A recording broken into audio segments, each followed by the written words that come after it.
За юу яцхан Кристофер Нолан найруулагчийн The Odyssey киноны талаар хэдүүлээ ярилцъя.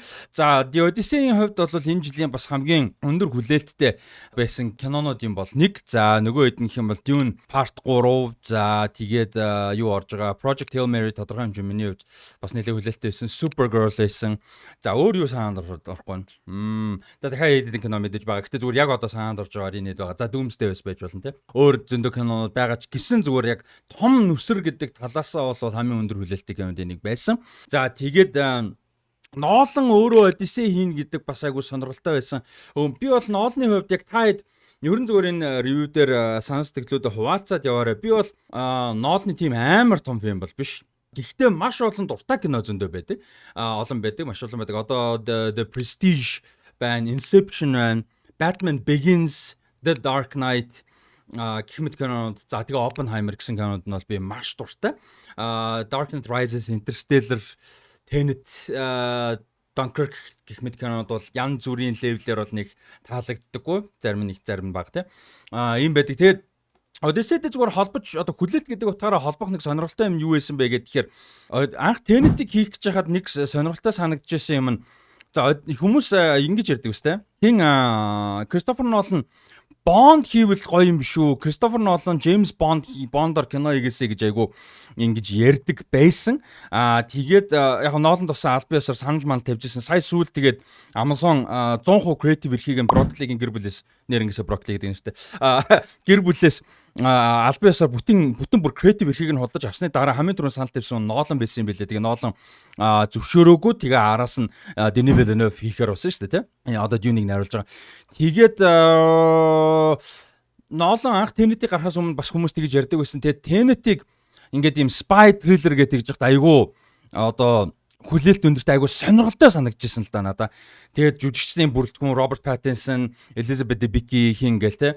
Гол дүрдэн John David Washington гэх мундаг жүжигч. Айгүй сонирхолтой санагдчихсан. Тэгээд айгүй хайран байсан. Айгүй сонин хоёрын оронд кино байсан л да. Надаа бол таалагддаг хүмүүс байгаа юм мэдээж. Тэгээд Odyssey-тэй хүлээлт нь бас их тиймэрхүү байсан байхгүй юу? За Odyssey-ээр яг бүтэн кино юм л. Яг л одоо Odyssey-ийн гол яг мэдээж нарийн деталь болгоныг аавна гэж байхгүй. Adaptation гэдэг чинь өөрөө сэдвэлж хийж байгаа.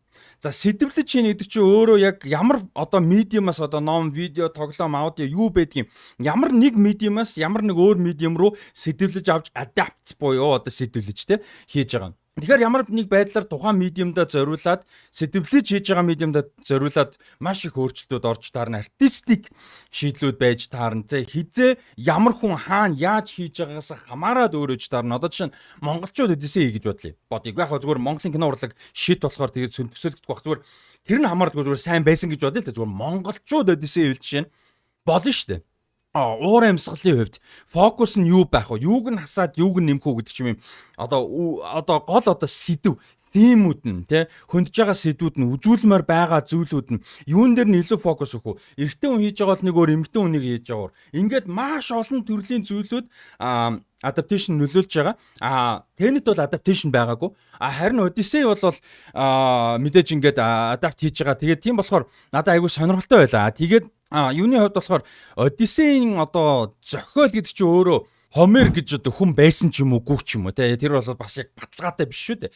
Хомер гэж бол одоо хүн дээр харьяалагт бүртгэлтэй байдаг. Хомер гэж хүн байсан үг нь бол тодорхойгүй.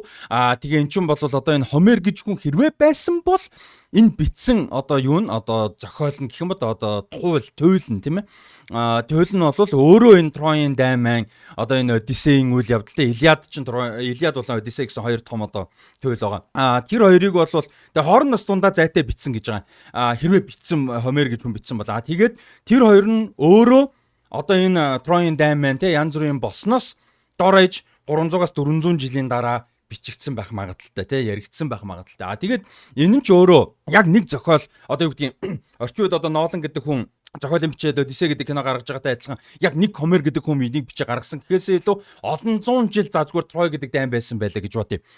Трой гэдэг газрыг бол бас ер нь бол эхэндээ зүгээр юу гэж боддог байсан шүү дээ. Омог гэж бол боддог байсан. Тэгээ тэр нь сүүлд бол 1800-аад оны үед юу яасан. 1870 онд бол аль биесээр нээж ерөн судалгаа ямар бол одоо ЮНЕСКО-гоос аль биесээр хүлээн зөвшөөрсөн бол байдаг. За тэр нь бол Анатолия буюу одоо Анатолийн хойг гэдэг шүү дээ. Анатолигийн баруун талд буюу одоогийн Туркийн газар нутагт байдаг Чанаккале гэж одоо газарт бол байдаг. Энэ одоо Троиг бол тэгээ энэ бол суурин байхад бол байсан. Манай өмнө 3600-аад оны үед бол байсан гэдэг. Тэгээд 3000 он гэхэд бол бас юм хашаа машаа хантай хот болцсон байсан гэж бол үздэг. За тэгээд тэрнээс одоо энэ Троийн дайн гэж байгаа зүйл бол энэс нэлээд хойшоогоо болсон байх. Одоо магадлалтай энэ ч дайн байлдаан болж исэн юу бол олтмол юмнууд бол байд юм бэлээ.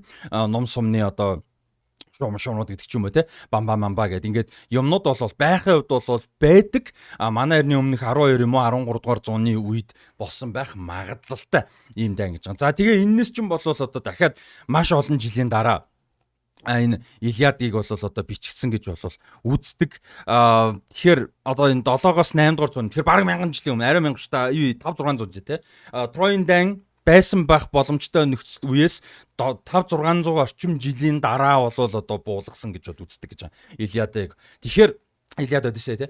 Тэгэхээр энд бол ийм юу байхгүй.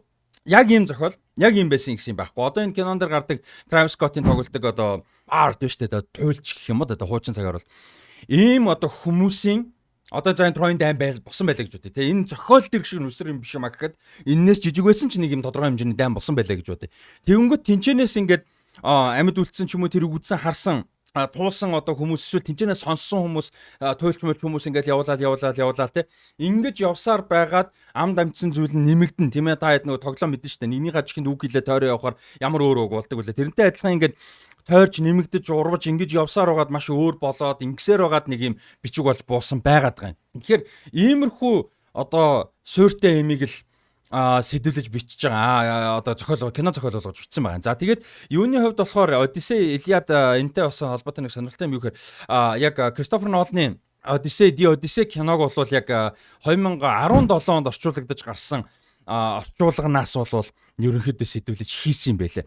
За 2017 онд гарсан тэр орчуулга бол Emily Wilson гэж одоо ийм доктор эмэгтэй доктор орчуулагч төгс судлаач ийм эмэгтэй бол юу яасан юм бэлээ?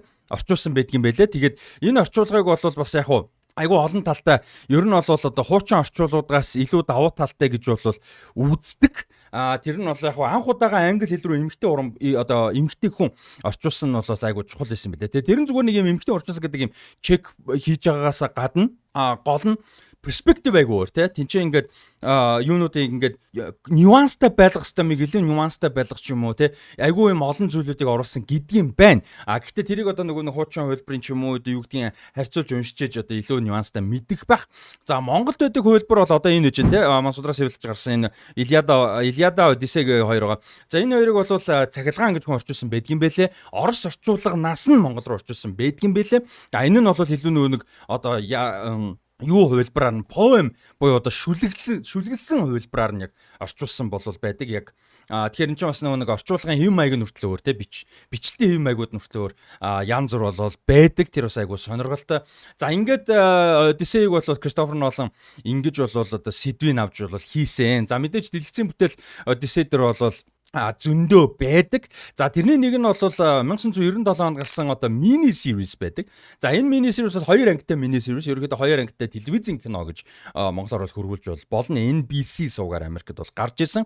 За энэ хөлбөр бол бас бидний үеийнхэнд бол нэлээд алдартай гэхэд бол буруудахгүй байх гэж бодож байна. Тэгээд Андрей Кончаловский гэж найруулсан Арманд Ассанте гэж Итали гаралтай Америк жүжигчин гол дүрдэн тоглосон нэг юм хувилбар бол байдаг. Энийг бол бидний үеийнхэн нэлээд бол олон удаа үзчихсэн байдаг. За энэ бол бас нийлээд нэг 3 цаг орчим үргэлжлэх хугацаатай нэг юм телевизийн кино бол байдаг. За сонирхолтой далилт энэ бичлэг тэр чигээрээ далилт Андрей Кончаловский гэж найруулагч бол маш сонирхолтой түүхтэй нэг юм сонирхолтой уран бүтээлж байгаа. Зөвлөлтийн болон орчин цагийн Оросын бол одоо юм домогт мундаг найруулагч. Тэгээд Андрей Кончаловскигийн аав нь Сергей Михалков гэж хүн байсан. За Сергей Михалковын хувьд бол одоо зөвлөлтийн болон анх 1956 мургаан тухай биш 56 гэхэрч буруу болох гэдэг. 40-од оны үед байх хэвээр. 43 онд Йосеф Сталин юу яасан бэ? Шинэ төрийн дуулалыг бол одоо захиалсан. За тэр бичүүлэх одоо бичүүлсэн хүн үгийг бичүүлсэн хүн бол Сергей Михалков байсан. За тэгээ Сергей Михалковоор одоо Йосиф Сталин үгээ бичүүлээд 1944 оны 1 сарын 1-нд албан ёсоор зөвлөлт холбоот улсын албан ёсны төрийн дуулал болж исэн.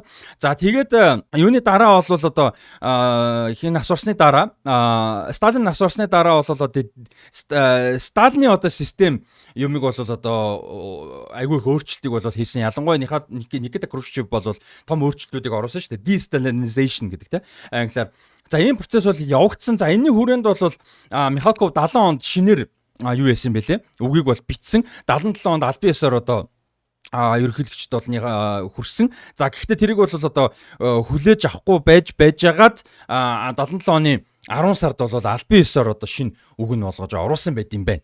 За ингээд ийм бол одоо байсан. За тэгээ зөвлөлтийн үед бол Михалков болон өөрөөх нь эхнэр Наталья Кончаловская хоёр КГБ-д амьдардаг солирч КГБ-д ажилладаг байсан, тагнуулын газар ажилладаг байсан. За ингээд айгүй юм олон төрлийн процесс юмнууд явж исэн. Дүүн Михаил Михалков гэх нөхөр бас КГБ-д ажилладаг. Ингээд явж байгаад зөвлөлт холбоотоос тараад буу юм болоод. За тэгээ Борис Ельцин бол одоо юу яасан? Зөвлөлтийн төрийн дуулалыг бол болсон, халсан. За ингэ байж итл бол Ельцинтэй угаасаа ирээдүйд ингээ асуудалтай янз бүрийн юмтай болж байгаа Владимир Путин гарч ирсэн. За Путин гарч ирэнгүүтээ 2000 онд одоо юуг яасан? Ельцины үеийн төрийн дуулалыг болоод шууд одоо хуучны зөвлөлтийн энэ төрийн дуулалыг бол сэргээхээр болсон. За тэгээд тэр цаг үед бол Михалков бүр 87 настай одоо тэтгэвртэй гарчихсан юм байсан. За тэгээ энэ цаг үед бол Никита Михалков, Андрей Кончаловский гэсэн одоо залуу шинэ үеийн гэх нь ч бас хайшаа юм. Гэхдээ ер нь бол тухайн үед орчин үеийн те 70 80 90-ад оны орчин үеийн найруулагчдын аав гэдгээр илүү танигдсан байсан.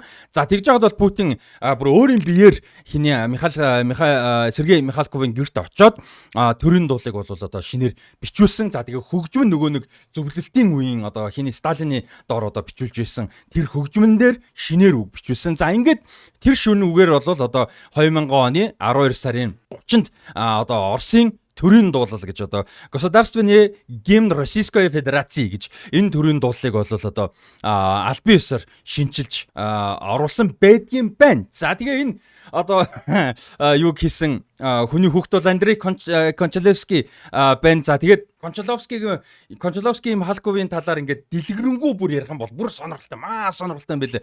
Тэгээ ийм уран бүтээлч явж байгаад Англид очоод Холливуудад болон Англид агүй олон төрлийн уран бүтээл хийж явж байгаад 97 онд Одиссеийг бол NBC-ийн захиалгаар тэгээд Hallmark Entertainment гэдэг компани продакшнаар бол хийсэн. За энэ бол бас нэлээд ер нь хүмүүст бол хүрсэн. Арманд Асантегийн жүжиглэлт бол маш гоё байсан. Geraldine Chaplin буюу одоо Чарли Чаплины охин Geraldine Chaplin Eurycleid тогсон байдаг. Одоо энэ шинэ Одиссейд нөгөө туслах нь байдаг шүү дээ. Гэрийнх нь одоо Одиссеусийн гэрийн туслах байдаг шүү дээ. Нөгөө хөлийн хараад таньдаг те. Тэр туслагт нь бол Geraldine Chaplin жишээ нь тоглодог. Christopher Lee Tiresias-ийн дүр тоглодог. Tiresias бол одоо энэ сохор одоо зүнч байгаа. За энэ кинон дээр бол Джеймс Римар гэдэг дүр жүжигчин тогсон дүр те. Тэгээд Калипсогийн дүр Vanessa Williams гэж маш алдартай жүжигчин модель болол одоо тогсон байдаг жүжигчин, дуучин, бүжигчин, модель, продюсер гэдэг маш одоо ийм одоо алдартай жүжигчин. За дээрэс нь Америкийн мисс болж исэн юм эмэгтэй тоглож исэн гэдэг. Эрик Робертс Eurymachus-ийн дүр тоглосон байдаг. Эрик Робертсыг бол Tideman одоо The Dark Knight кинонд тоглосноор нь бол нэлээд бас сайн мэдгүй л гэж бодож байна. За дээрэс нь одоо хиний Emma Roberts-ийн аав гэдгээр нь бас мэдгүй бах жүжигчин Emma Roberts-ийн. За тэгээ Эрик Робертс бол одоо хиний дүрд Eurymachus-ийн дүр тоглож исэн. За Eurymachus-ийн дүрд бол саяны кинонд бол хин тоглосон санагдаж байна. Хэмэрх Батэл тоглосон санагдаж байна Eurymachus-ийн дүрд. Тэр чинь Eurolocus юм байна те. Eurymachus агуу төстэй нэртэй. Ийм одоо Eurymachus юун дээр гардаггүй те саяны Одиссей дээр гардаггүй санагч. Ийм нэг юм сонирхолтой касттай Isabella Rossellini энтер байгаа гэдэг бүтээл байдаг. Production маш гоё, сонирхолтой. Тэгээд Tideman үзээгүй бол үзээрэй гэж ерөөхдөө зөвлөхөөр байна. Миний хувьд бол маш сонирхолтой. Тэгээд заавал Кристофер Ноланы Одиссейтэй харьцуулах гэдэг шаардлага бол би байхгүй гэж бол бодож байна. Тэгтээ үзэхэд бол харамсах бүтээл бол биш. Эмигийн шагналд бол нэр дэвшээд юу яжсэн шилдэг найруулгын шагналт хүртэл одоо авж ирсэн ийм бүтээл бол байдгаа. Тэгээ энэтэй ялтч бас тодорхой хэмжээнд хүмүүс харьцуулаад байдаг. Би бол харьцуулах шаардлага гэж бодож байна. Тусдаа хоёр өөр бүтээл гэхдээ маш сонирхолтой. За тэгээ Кристофер Ноланы Одиссей бол одоо кино урлагийн түүхэнд 70 мм-ийн одоо IMAX хайсан дээр бичсэн одоо бүтнээр нь те 70 мм IMAX хайлсан дээр бичсэн камераар бичсэн анхны кино бол болсон. За анхны одоо бүтнээр нь IMAX-аар бичсэн кино бол Avengers Infinity War болон Endgame 2 байдаг. Анх тэр хоёр яг back to back production дээрээс нь явсан учраас тэр хоёрын зураг авалтал анхны бүтэн IMAX-аар бичсэн. За энэ болохоор 70 мм IMAX-аар бүтэн бичсэн анхны киногаа. За сонирхолтой нь 70 мм IMAX гэдэг форматаар хайлсаар гаргах чадaltaй кинотеатр дэлхийд 41 байдаг юм байна. За тэрний 25 нь Америк нэгдсэн улсад, 9 нь Канадад, 3 нь Англид, 1 нь Австрали, 1 нь Бельги, 1 нь Францад байдаг бол 1 нь Чехт байдаг юм байна. За тэр Чехийн Прагад байдаг кинотеатрт би одоо яг тэр театрын тэр хотын тэр театрын тэр танхимд яг Black Panther Wakanda Forever киногоо яг энэ бодолкоо өмссөн бол 2022 оны намар Black Panther Wakanda Forever киног нээлтийн өдөр нь үзэж байсан. Амар том дэлгэцтэй үнэхээр супер танхим байсан. Тэгээд суудлынх нь юу нэг айгуу сонирхолтой санагдажсэн надаа. Одоо байрлал нь хэв маяг гэх юм да. Амар том дэлгэцтэй өнгөтэй баг юм. За босоон чаашийн гэхдээ нийлэн алуу юм өндөр дэлгэцтэй юм байсан. Тэгээ ер нь бол хаананд суусан баг юм. За хурдуур өөрл болтой. Гэтэ их их газар ингээд суухад яг чигээрээ үзэхээр нэг юм сонирхолтой юу байсан юм. Налуу. Эн чин налуу юм уу? Эн чин налуу юм. Anyway. Тим танхим байсан. Тэгээд тэнд бол 70 мм IMAX-аар гарч байгаа юм байлээ. Тэгээд юуны хувьд болохоор энэ Одиссейн хувилбарын хувьд болохоор нэг юм юу сонслоо л да нилээд ингээл подкаст Stephen Fry одоо энэ түүхийн талаар ярьж байгаа маш сонирхолтой. Одоо энэ Troy гээд энэ номыг бичсэн одоо түүх судлаач мундаг медиа мэрэгчлэн олон төрлийн чадахгүй юм байхгүй дээ. Stephen Fry мундаг хүн. Stephen Fry одоо ярьсан юу подкастыг сонслоо. Тэгээд хингээд New York Times-ийн нэг мундаг юу гэдгийг кино критик гэдэг Wilson хэм билээ. Тэр нөгөө Pablo Torre-гийн подкастт орсон. Pablo Torre-гоос гоё подкастер одоо олон төрлийн юмны талаар бас мундаг зочид оруулж ярьдаг. Тэгээ тэр хоёр бас энэ Troy-ийн талаар ярьсан гоё подкаст байсан. Тэгээд айгүй олон юм сонслоод тэгж жагаад нэг сонирхолтой point гарч ирсэн юу байсан бэхээр Spade хувилбар байлаа гэж Odyssey-г би хэлсэн байсан тэр нөгөө New York Times-ийн юу сэтгүүлч кино критик. Яг тэр хүний бүх перспективтэй өнцгтэй бол санал нийлэг үзүүр. Гэхдээ тэр Spade хувилбар гэдэг надад айгу сонирхолтой. Spade гэдэг нь амтны Spade гэдэг чинь тэрэн шиг юм одоо юм цэвэрлсэн хувилбар байсан гэж яг шүүмж гэхээсээ л зүгээр анализ байсан. Тэр бас айгу сонирхолтой байсан. Тэгээ ягаад тэгэхээр Odyssey эртний грек чи ер нь бол ингээл битүү секс, битүү одоо ийм асуудалтай, битүү дайндажин цуснуж ийм шүү дээ. Ер нь бол тийм ээ. Тэгээ ялангуяа одоо бэлгийн чиг хандлага юм дээр яриад ирэх юм бол энэ чи орчин үед бол бүрч харин тэрийг байхгүй болгоод байгаа. Яг ясам дээр эртний грек бол өстой чиггүй үзэж чаддаг байсан тий. Тэгэнгүүт маш олон зүйлийг бол ингээд ийм цэвэрлэлцэн хувилбар байна гэж ярьсан. Тэр бол санал нийлж байгаа. Би бол гэхдээ тийм байх албагүй. Тэр критикч гэсэн тэгж бол хэлээгүй шүү. Зүгээр тийм хувилбар гэж хэлсэн. Тэгээ одоо жишээ нь нөгөө ялангуяа хиний одоо Calypso-гийн ер нь энэ ревю тодорхой хэмжээний спойлеруудтай шүү guys. Тодорхой хэмжээний спойлеруудтай шүү. Тэрийг хэлчихэ. Одоо гараад бас овоо томчлоо. 10 гараа ончлоо. Calypso-гийн жишээ нь арал марал дээр ингээд байдаг хэсэг мэсгчин болол тий ингээд тэгэнгүүт Siren Myron-ууд тий. Тэгээ тийм болохоор тэрийг ингээд ерөөхдөө цэвэрхэн хэлбэр болгочтой гэж. Тэр бол ойлгохдоор байгаа. Тэр бол асуудалгүй.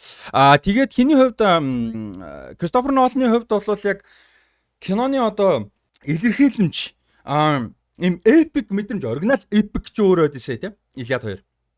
Тэгээд ийм epic мэдрэмж юмнуудыг бол одоо хиний Акира Куросавагийн Ran болон хиний Андрей Тарковскигийн Андрей Рублев гэх мэт кинонуудаас авсан гэж байгаа. Нэг сонирхолтой бас юм нь юу вэ гэхээр Андрей Тарковскигийн 7 кинотой шүү дээ. Тэрүүгээр нь та хэд маань мэдж байгаа. Андрей Тарковскигийн 7 киноны эхний 2 кино буюу Иваны хүүхэд нас Андрей Рублев гэсэн 2 кинодаг 62 66 онд гарсан. Энэ 2 киноны зохиолыг Андрей Кончаловский бас бичсэн байдаг.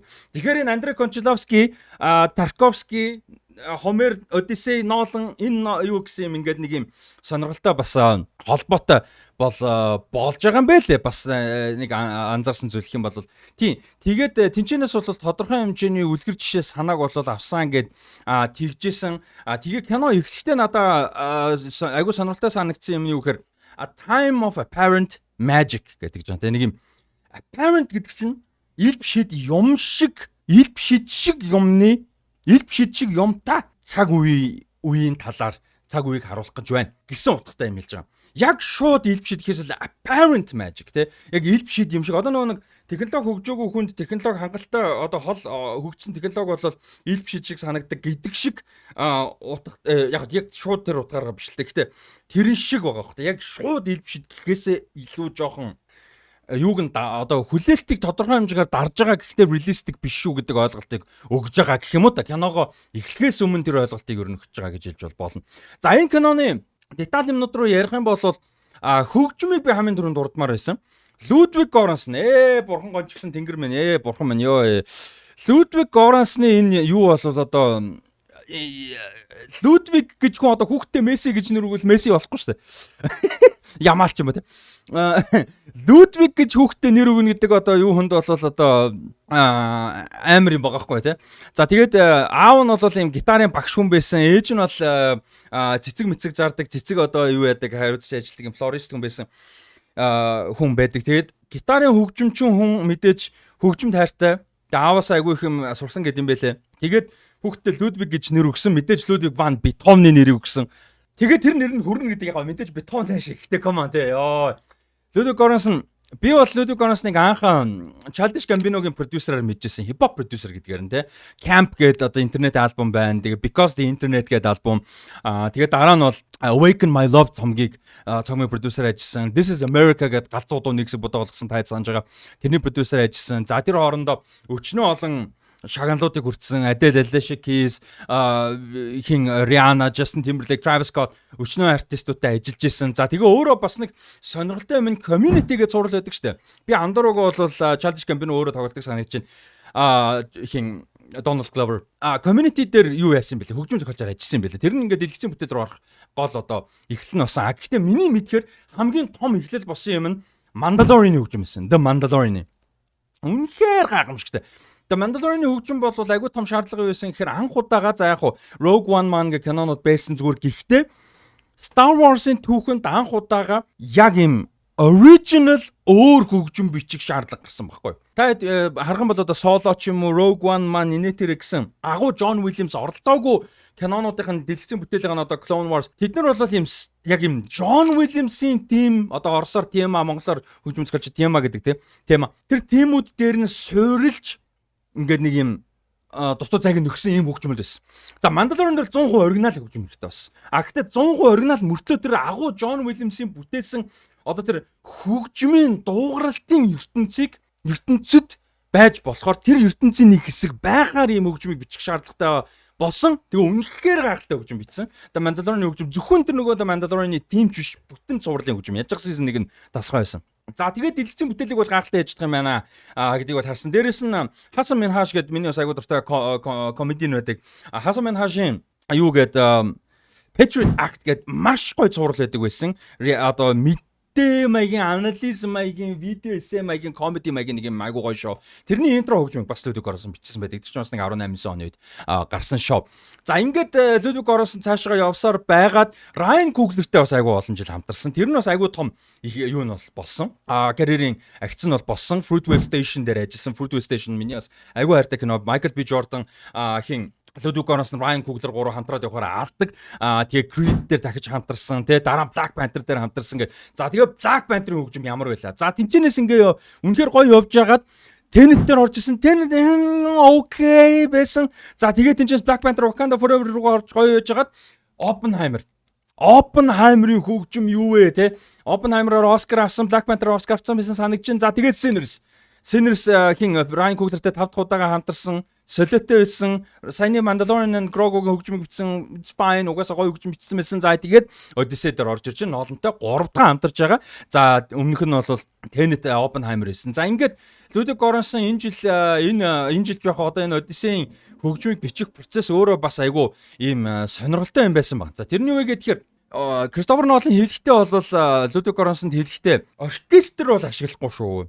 Гол шалтгаан юу юм бэ гэхээр яг эртний грек энэ цаг үеийг ерөнхийдөө төлөөлж байгаа юм 3000 гаруй жилийн өмнөхийг төлөөлж байгаа юм нь оркестр natural биш ээ гэж үзсэн байна. Тэгээд Хиний хувьд бол оркестргүйгээр хийсэн. За Людвиг Göransson бол мэдээж мундаг олон багтаа хамтарч байгаа. Тэр бас айгуу гоё чухал.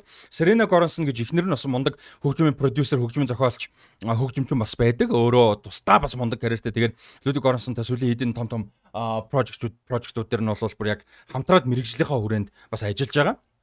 За тэгээд энэ хоёрын ахалсан энэ баг бүрэлдэхүүнүүд бол мундаг ажилласан. Дээрэс нь Албаны одоо энэ өмнөд хэсэгт очиж юу яасан бэлээ. Газар дундын тэгсэн юм хуучны эртний үеийн юм үлээвэр хөгжмнүүд те маш олон төрлийн юм сонирхолтой одоо юуг бол судалсан юм бэлээ. Үндэсний хуучны эртний юм хөгжмүүдийг. За тэгээд энэ хөгжмийн багийнхан бол одоо хамт ярьж агаад энэ хуучны лире, аулоо центр гэх мэт юм хөгжмүүдийг бол эртний одоо юунаас зураглалуудаас харж дуурайж агаад одоо иймэрхүү байсан байх, иймэрхүү дууралтай байх ёстой гэж маш нарийн судалгаа хийж агаад одоо шинээр бүтээж ерөнхийдөө шинэ хөгжим бүтээсэн гэхэд буруудахгүй. Гэхдээ одоо хуучин байсан төрлийн дээр үед байсан хөгжим тийм ээ. Тийм хөгжмийг бол бүтээсэн юм билээ. Аулоос гэх мэт хөгжмийг бол тэгээ энэ бол юм давхар үлээвэр хөгжим гэж бол нэрлэж болно энгийнээр Монголд бол тийм. Тэгээд энэ лире гэдээ бас нэг юм хөгжимтэй нэг юм утаст хөгжим. Ийм сонирхолтой процесс бол явагдсан байлээ. За тэгээд энэ James Blake, Travis Scott гэх мэт одоо уран бүтээлчтэй хамтарч энэ хөгжим дуунуудыг хийсэн. Одоо жишээ нь Credit дээр явдаг дууг бол James Blake хинтээ Travis Scott хамтарч хийсэн гэд ийм сонирхолтой бүтээл бол болсон. Хөгжмний хувьд бол үнэхээр ийм сонирхолтой. Тэгээд энэ Албаны хонио хариулж явж байхдаа үлээж мүлээдэг ийм хөгжим гэж байгаа байхгүй. Тэнцэнээс бас үлгэр жишээ авсан гэдэг бас айгүй сонирхолтой байсан. Тэгээд энэ мэдрэмж бол үнэхээр супер байсан. Хөгжмний мэдрэмж яг энэ одоо яг юутайгаа киноныхоос өөрийнх нь саундтай киноных нь хөгжим нь яаж нийцэж байгаа, киноныхоо өрнөл үйл явдалтай яаж эвтэйхэн дэвсгэр болох үедээ эвтэйхэн дэвсгэр болгоод өлгөх үедээ өргөж өгч те үнэхээр гоё те мэдээж дууралт нь яг зүгээр л юу гэдгийг дараа нь тусдаа сонсох гэдэг утгаараа ч гэсэн үнэхээр супер ийм гоё хөгжимтэй бол байсан. Тэгээ Ludwig Göransson-ыг хийж байгаа юм болон галзуу байна. Үнэхээр яг мэдээж түрүү дахиад хэлсэн те ганц хүн ганцаараа ажиллаад байгаа юм бол биш. Гэхдээ одоо та хэд үзэж байгаа бол Mandalorian-ы хөгжмийг яаж битсэн юуны Childish Gambino-гийн юу гэдэг Redbone гэдэг дууны production яаж явсан талаар YouTube дээр бичлэгнүүд байгаа хэрэг үзэж байгааг бол үзээрэй. Үнэхээр амар авьяастай чаддгүй хөгжим байхгүй нэг юм сонирхолтой уран бүтээлч байгаа. Тэгээд баярлаад баршгүй байна. Карьер нь говьж байгаа баярлаад баршгүй. Дээрэс нь энэ кинон дээр үзэхэд одоо сонсоход гэх юм уу үзэхэд те үнэхээр тасраа байла. За тэгээд түрүү хэлжсэн юм маань бол бичлэг маань бол ерөнхийдөө спойлертай шүү. Тэгээд дүрслэл талаас Кристофер Нолан бол зураг авалтанда ер нь карьертаа тэр штэ байж болох хамгийн багаар одоо CGI-г бол хамгийн багаар ашиглах аль болох одоо special effect бол ашиглахыг бол зорддог. За special effect гэж байгаа нь бол мэдээж юу хэлж байгаа visual effect дотроо орж байгаа. Гэхдээ нөгөө computer effect биш те илүү практик тал дээр гэсэн үг. Тэгээд сонирхолтой юунууд бол одоо байгаа. Шийдлүүд бол энд байсан. За тэдний нэг нь бол одоо Cyclops гэдэг те Cyclops байсан Polyphemus. За Polyphemus-ыг бол зураг авалтан дээр юм том одоо хүүхэлдэг жааш юм те утастай те бүр юм амар том юутайгаар бол зураг авалтыг авсан. Гэхдээ дүрийг нь бол яг юун дээрээ бол кинон дээр бол эцсийн кинон дээр бол ялчгүй CGI бол холимог болгож ашигласан. За тэгээд юун дээр бол компьютер эффектээр хийсэн тэр Scylla юу гэж дууддгийн 6 Scylla гэж дуудах юм байна те. Scylla гэдэг одоо юм мангас бол байдаг. За Scylla мангасыг бол юугаар компьютер эффектээр хийсэн байсан. Энэ киноны бас хамгийн ганц нэг одоо хамгийн жоох зүгээр ганц нэг сул талуудын нэг байсан. Scylla бол Scylla гоё хийж болох байсан. Энэ дээр бол гоё сонирхолтой үзүүштэй содон амар юу гэдэг юм magical аль нь ч байгаагүй яг үнэндээ зүгээр нэг CGI мангас байсан. Мангас гэхэд хэцүү те. Адруу жоохон тиймэрхүү байсан. За Lastrygonians буюу одоо аврагууд байсан те авраг хүмүүс. Тэрийг бол маш сонирхолтой хийсэн байсан. Тэрийг бол одоо ингээд 2 м өндөртэй 2 м гаруй өндөртэй юм одоо стант орлон тоглогчтой те. Ийм хүмүүс Lastrygonians одоо Lastrygончуудад тоглосон болвол Odysseus болон Odysseus-ийн одоо хамт явжсэн Итака нутгийн одоо цэргүүдэд бол ийм жижиг биетэй орон тоглогч тоглосон юм бэ лээ. Тэр бас айгу сонирхолтой байсан. Тэгээд одоо хиний Odysseus-ийн дүрд бол одоо Devin Dalton гэж бол эмэгтэй тоглосон юм бэ лээ. Тэр бас айгу сонирхолтой харагдаж байна лээ. За энэ Devin Dalton гэдэг эмэгтэй бол 1.37 өндөртэй одоо ийм эмэгтэй бол юунд нь тоглосон юм бэ лээ. Odysseus-ийн одоо юунд нь гэх юм да орлон тоглогчч орн те тэр бас айгуу сонирхолтой. Тэгээд та хэд нөгөө постэр харах юм бол юу байгаас те нөгөө Odysseus ингээд зогссон дээр нь амар авраг хүмүүс ирж байгаа.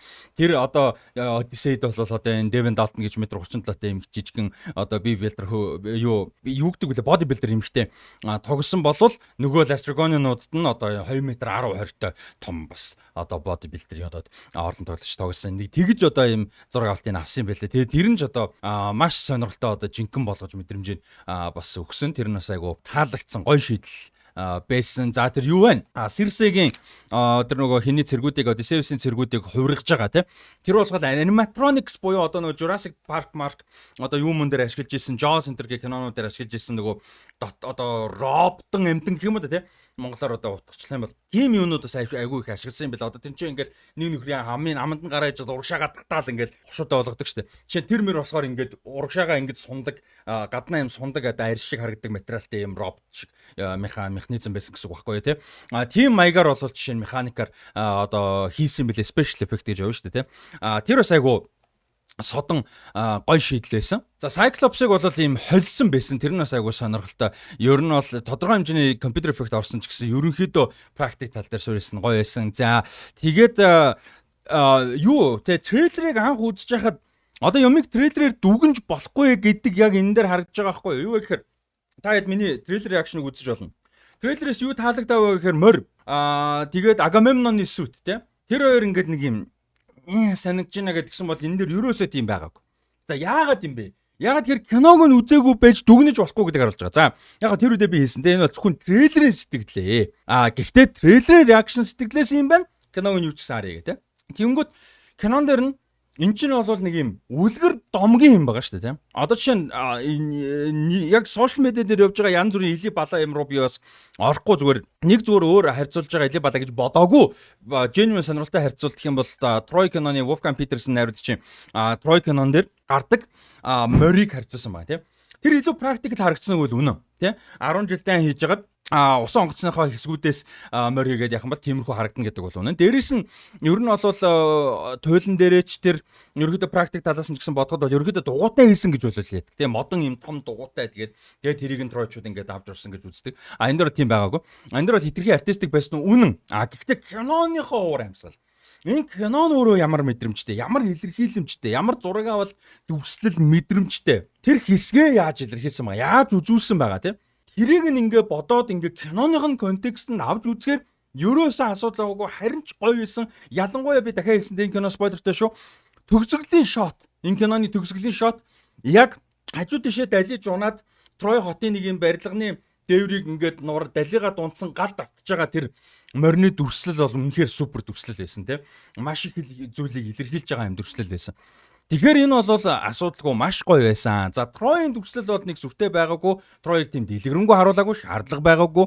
Энэ бол Илиад биш, Одиссей учраас. Тэгээд дүрслэл гэдэг тал дээр ярьж байгаа дээр нэгэнт ярихад тамийн дүрслэл надад үнэхээр гоё байсан. Тамиг бол янз бүрээр дүрсэж болно шүү дээ тийм мэдээж уран бүтээлчд өөрөөр дүрсэлж байгаа. За мэдээж Одиссей туйл дотор одоо буулгасныг нь дэлгэцийн бүтээл дүрслэл болгоход янз бүрээр буулгаж байгаа уран бүтээлчд өөрсдөө ноолны шийдэл надад маш их таалагдсан. Хойдемагийн зураг авалт энэ киноны турш галзуу байсан. Тэгээд энэ тамийн хэсэг дээр тэр бол одоо үнэхээр гоё гарч ирсэн гэж хэлмээр байгаа. Миний хувьд бол тэр хэсэг үнэхээр супер байсан. За тэгээд дээрэс нь энэ дэр одоо Stephen Fry гэдэг одоо энэ Troy гэдэг энэ номыг бичсэн мундаг төгс судлаач, мундаг аналист, эрдэмтэн судлаач чаддгүй байхгүйгээр ярьжсэн. Stephen Fry нэг юм ярьжсэн л та. Гол шалтгаан нь юу юм бэ гэхээр одоо тэр нөгөө нэг там дээр амар олон хүмүүс байгаа тийм. Тэдний гол юм нөхөө яг энэ эртний одоо энэ Mechanians гэдэг байгаа шүү дээ. Одоо энэ Mechanian гэдэг чи одоо орсоор Mechaniel гэдэг юм байна л да. Тийм Mechanichуд тийм Mechanenskaya цивилизаци цивилизаци. Монголоор одоо бас Mechanichуд гэх бах тийм Messinechуд гэх юм уу. Тэнгүүд энэ яг одоогийн грекүүд бас биш байхгүй юу Микенэчүүд гэдэг чинь тий одоогийн грек гаралтай хүмүүс одоо үг дээдсэн гэж бол яг одоогийн грекүүд бас биш.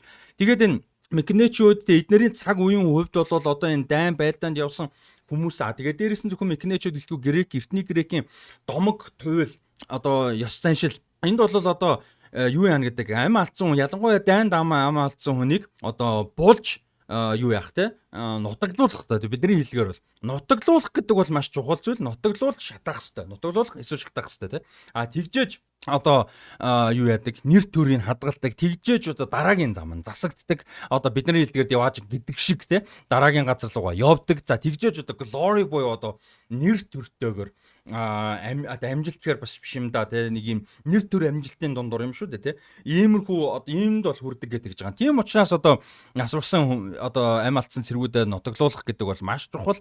Тийм ч учраас нутаглуулаагүй цэргүүд нь одоо Троийн дайнд те 10 жилийн Троийн дайнд нутаглуулж чадаагүй амиа алдчихад одоо нутаглуулаагүй одоо дараагийн юм руугаа явж чадаагүй тамд очихсан байгаа энэ зэргүүд бол эргэж ирж одоо хинлүү дайрж байгаа юм л та тий Одиссеус болон Одиссеусийн зэргүүд рүү дайрж байгаа нэг юм хэсэг гарч байгаа. Тэр бас тэр дүрслэл хийц өөрөө үнэхээр сонирхолтой содон байж чадсан там гэдэг одоо юу гэдэг бидний ихэнхдээ төсөөлдөг ингээл галт зовоол ингээл амар галтай. Тэр бол яг Дантегийн юу шүү дээ Divine Comedy-гаас гарсан Дантегийн Inferno шүү дээ. Ер нь бол гэхдээ эн чинь там гэдэг зүйл өөрөө маш олон янзаар байх боломжтой гэдэг нэгдүгээр Одиссей дээр тусдаа байж байгаа.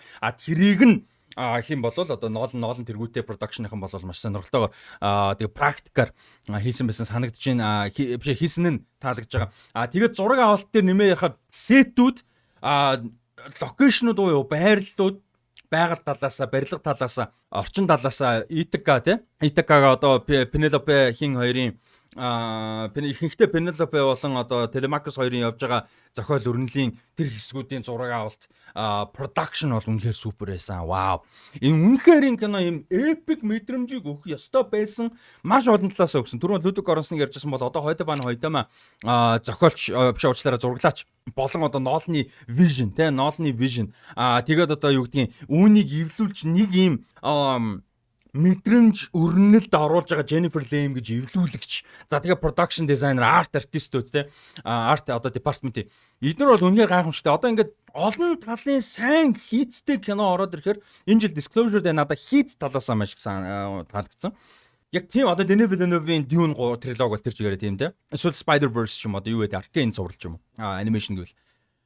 Ийм одоо олон талын супер бүтээл гараад ирэнгүүт үнэхээр олон талаас нь судалмаар санагдаг. Одоо энэ House of the Dragon зурлал гэх юм бол тийм. Бүр ингээд энэн дээр нь хин ажилласан юм бол тэрэн дээр нь хин ажилласан бол энэ хүний өмнө нь ажиллаж исэн юмнууд юу байдаг юм бол гэж судалмаар санагдуулдаг кинонуудын нэг Одиссейсэн тэрэнд бол би маш баяртай байгаа. Та хэд маань ч гэсэн тэгж үзэж байгаа гэж бас найдаж байна. Үнэхээр супер.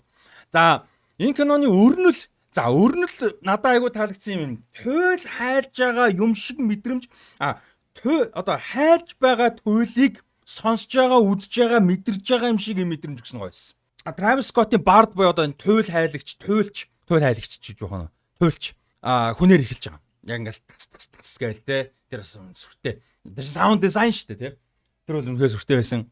За тэрнээс үргэлжлүүлээд Odysseus ярьж байгаа, Menelaus ярьж байгаа, хин ярьж байгаа, Penelope ярьж байгаа ингээд өөр дөрүүд өөр маягаар юм. Өөр кинон дээр өөр нөхцөлд бол энийг exposition гэж шүүмжлэх байхгүй юу? Тэ киноны нөхцөл байдал үүх түүх янз бүрийн юмнуудыг одоо дөрүүд нь ингэж ярьж өглөө гэж шүмжлэхээр юм бол эн чинь өөрөө туйл тэ энэ туйлыг энэ дөрүүд баг ингээд юм туйл хайж байгааг бид нар үзэж байгаа юм шиг ийм өрнөлийн хувьд хийцийн хувьд шийдлийн хувьд тийм байсан надад маш их таалагдсан. Тэр нь өөрөө энэ киноны амар том юм одоо энэ цаасан дээр буулгаж барьж болохгүй мөртлөө юу таалагдчих гэж хэлэхээр зүйлүүдийн нэг байсан ихэндээ. Хоёр үзсэн л дээ IMAX-аар. Тэр бол бас агуутын гоё шийдлээсэн.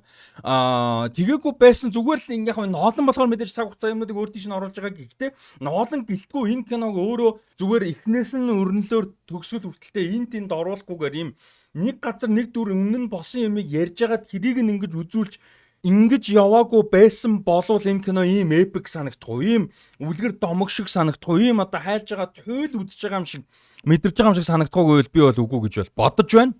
Тэр дээр таалагдсан. За IMAX гэж байгаа төрслөл яригдж байгаа дээр тэрийг ярьж сайхан бололоод өргөө кино театр Шангрилагаас гарахаар болсон. Тэгээд Монголд одоо бид нар ч бас даварцсан одоо хэдхэн километр квадратын дотор одоо 2 IMAX дэлгэцтэй байлаа сайхныг хүртэл. Тэгээ одоо нэг болсон. Энэ бол өнгөрсөн жил намар нээлттэй хийцэн байсан laser IMAX бүр дэлгэц байгаа. За энэ бол дэлхийд сайндаа орох. За Азад бол бүр тэргүүлэхээр тодорхой хэмжээний ихний топ 10 март орохоор ийм хэмжээний галзуу том дэлгэц чанартай дэлгэц дууралттай танхим байгаа.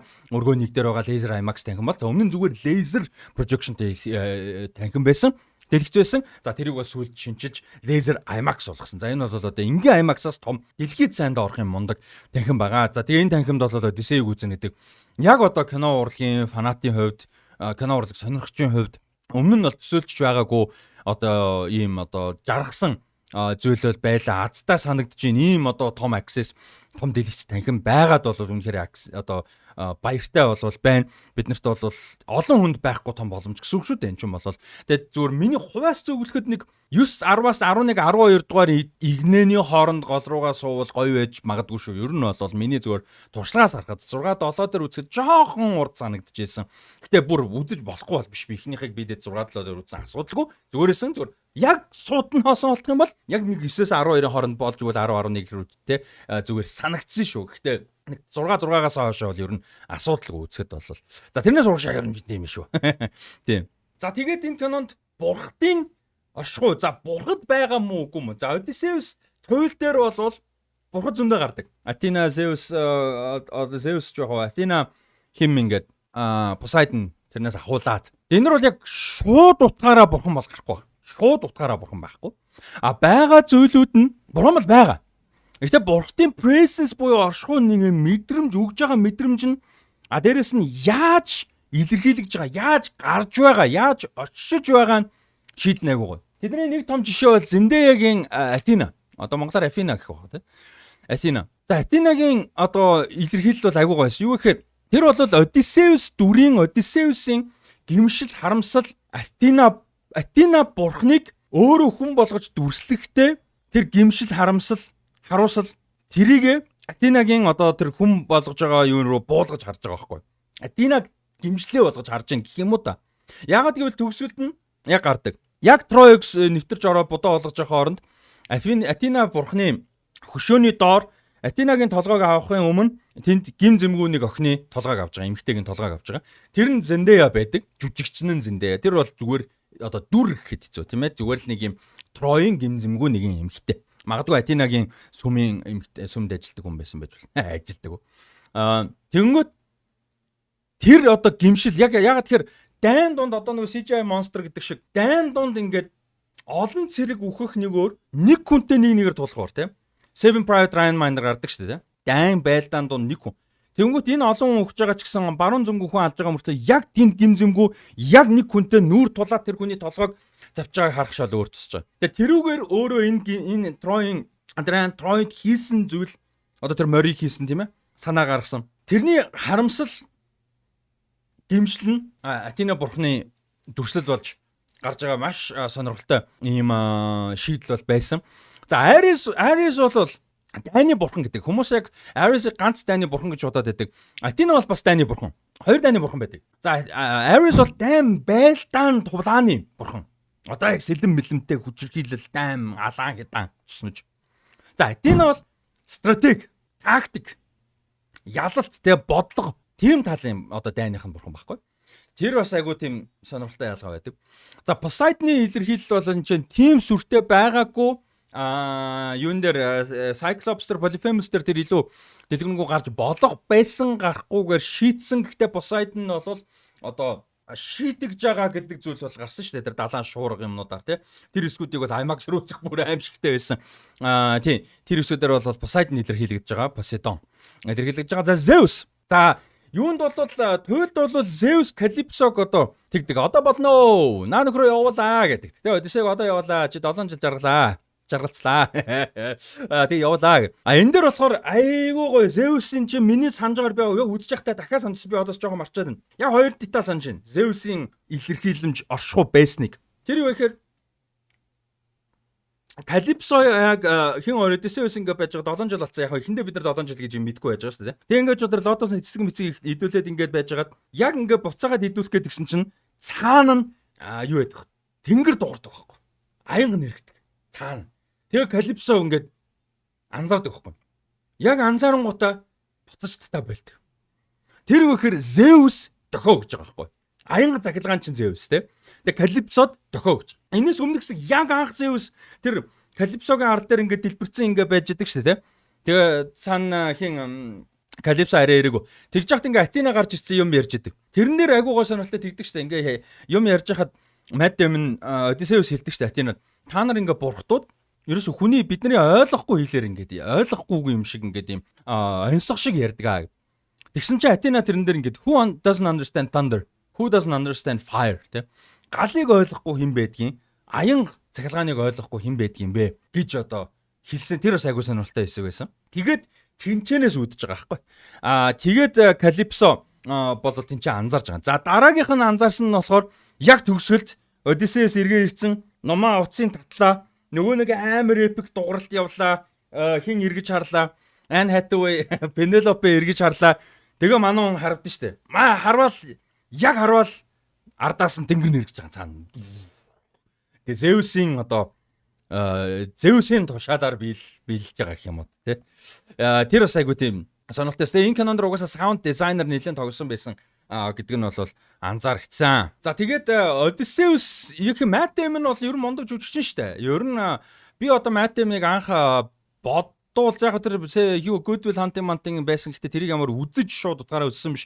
Яг ингээ бодохоор Matt Damon-ыг бараг Ocean's 11-ээр үзсэн юм шиг санагдаад байгаа хгүй. Би Ocean's 11-д амар хайртай. Тэгээ тэрнээс өмнөх киногоор яг үзээ одоо Talented Mr. Ripley, Saving Private Ryan, Good Will Hunting гэл яг маньуны тогсон мундаг кинонууд, мундаг бүтээлүүд байгаа ч гэсэн яг анх үзсэн нь Ocean's 11 санагдаад байгаа. Тэгээд Matt Damon-ийн хувьд бол одоо дараа нь The Bourne гэдэг ч юм уу олон мундаг бүтээл тоглоод явсан мундаг жүжигчин. Гэхдээ нэг юм юу гэдгийг амар нюанстай тий амар олон хувираал ингэдэг жүжигчин болж тийх алдгүй л дээ. Зөв тийм жүжигчин бол биш. Ихтэй маш мэдрэмжтэй ийм гоё жүжигчин. Тэгээд яг бодох юм болвол бараг карьерийнх нь хамгийн супер дүр жүжиглэлт байх шүү. Одиссей бол Одиссеус болол одоо Ulysses гэж хэлж болно. Тэр роман латин хэлбэр нь Ulysses. Грек роман хэлбэр нь Одиссей. Бараг тэгэж хийж болох гэж бол бодож. Би тэрнээс нэг хол зөрөхгүй байх гэж бодож байна. Тэгээд Matt Damon бол энэ дэр үнэхээр мундаг байлаа. Маш нюанстай, сонирхолтой дүр болгож харуулсан байсан. Нолны тэр вижныг бол гоё буулгасан байна. Vision гэхэр энэ дэр одоо алсын харахаар бас биш болчих гээд байна.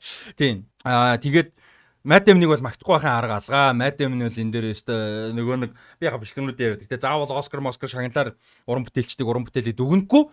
Гэхдээ энэ намар өвөл болоод Oscar season, award season шагналын үйлрэл эхлэхээр заавал яригдах хэрэгтэй гэж бодож байна. За өөр яригдах хэрэгтэй гэж бодож байгаа дахиад 1-2 хүн байна. Гэхдээ ямар ч байсан хэн бол Matt Damon яригдах хэрэгтэй гэж бодож байна. Тэгээд энэ гоё нюансыг айгу гоё гаргасан байсан. Энэ харамсал те тэр анзаарж байгаа, мэдэрж байгаа, тэр гимшиж байгаа, тэр ой санамж нь орж ирж байгаа те. Тэр бол гоё байсан. Тэгээд зүгээр Nolan гэдэг дээр зүгээр энэ дээр Nolan Odysseus ярихад Nolan акшн хийzet сайн байдаг байгаагүй. Одоо Batman-ы 3 кино хийсэн мөртлөө те. Inception тэр ингэж иргэдэг хэсэг мэс гоё л та. Гэтэ зүгээр яг тулаан гэдэг утгаараа, байлдаан гэдэг утгаараа, зодоон гэдэг утгаараа акшн бол хийzet сайн хийдэг байгаагүй.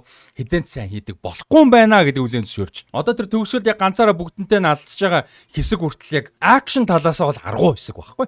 Тэгээ би зүгээр бодсон яга Nolan одоо хим гэдэг шиг Sam Hargrave гэдэг шиг мундаг одоо юм тулааны дэглэж хийдэг те ийм найруулагч орлон тоглогч стант гой хүмүүстэй хамтарж агаад тулааны хэсгүүдээ илүү сайн хийж яагаад болдгоо гэж бодож байла. Тийм яг энэ кинон дээр тулаан акшн одоо яг нөгөө яг тулаан гэдэг утгаараа акшн хийх гарахгүй байгаа шүү дээ. Тэгээд ялангуяа тэр төгсгөлдөө анзаарсан. Тэр Troy Moy-тэй хэсэг бол нэг тийм сүртэй болол байгаагүй асуудал байсан.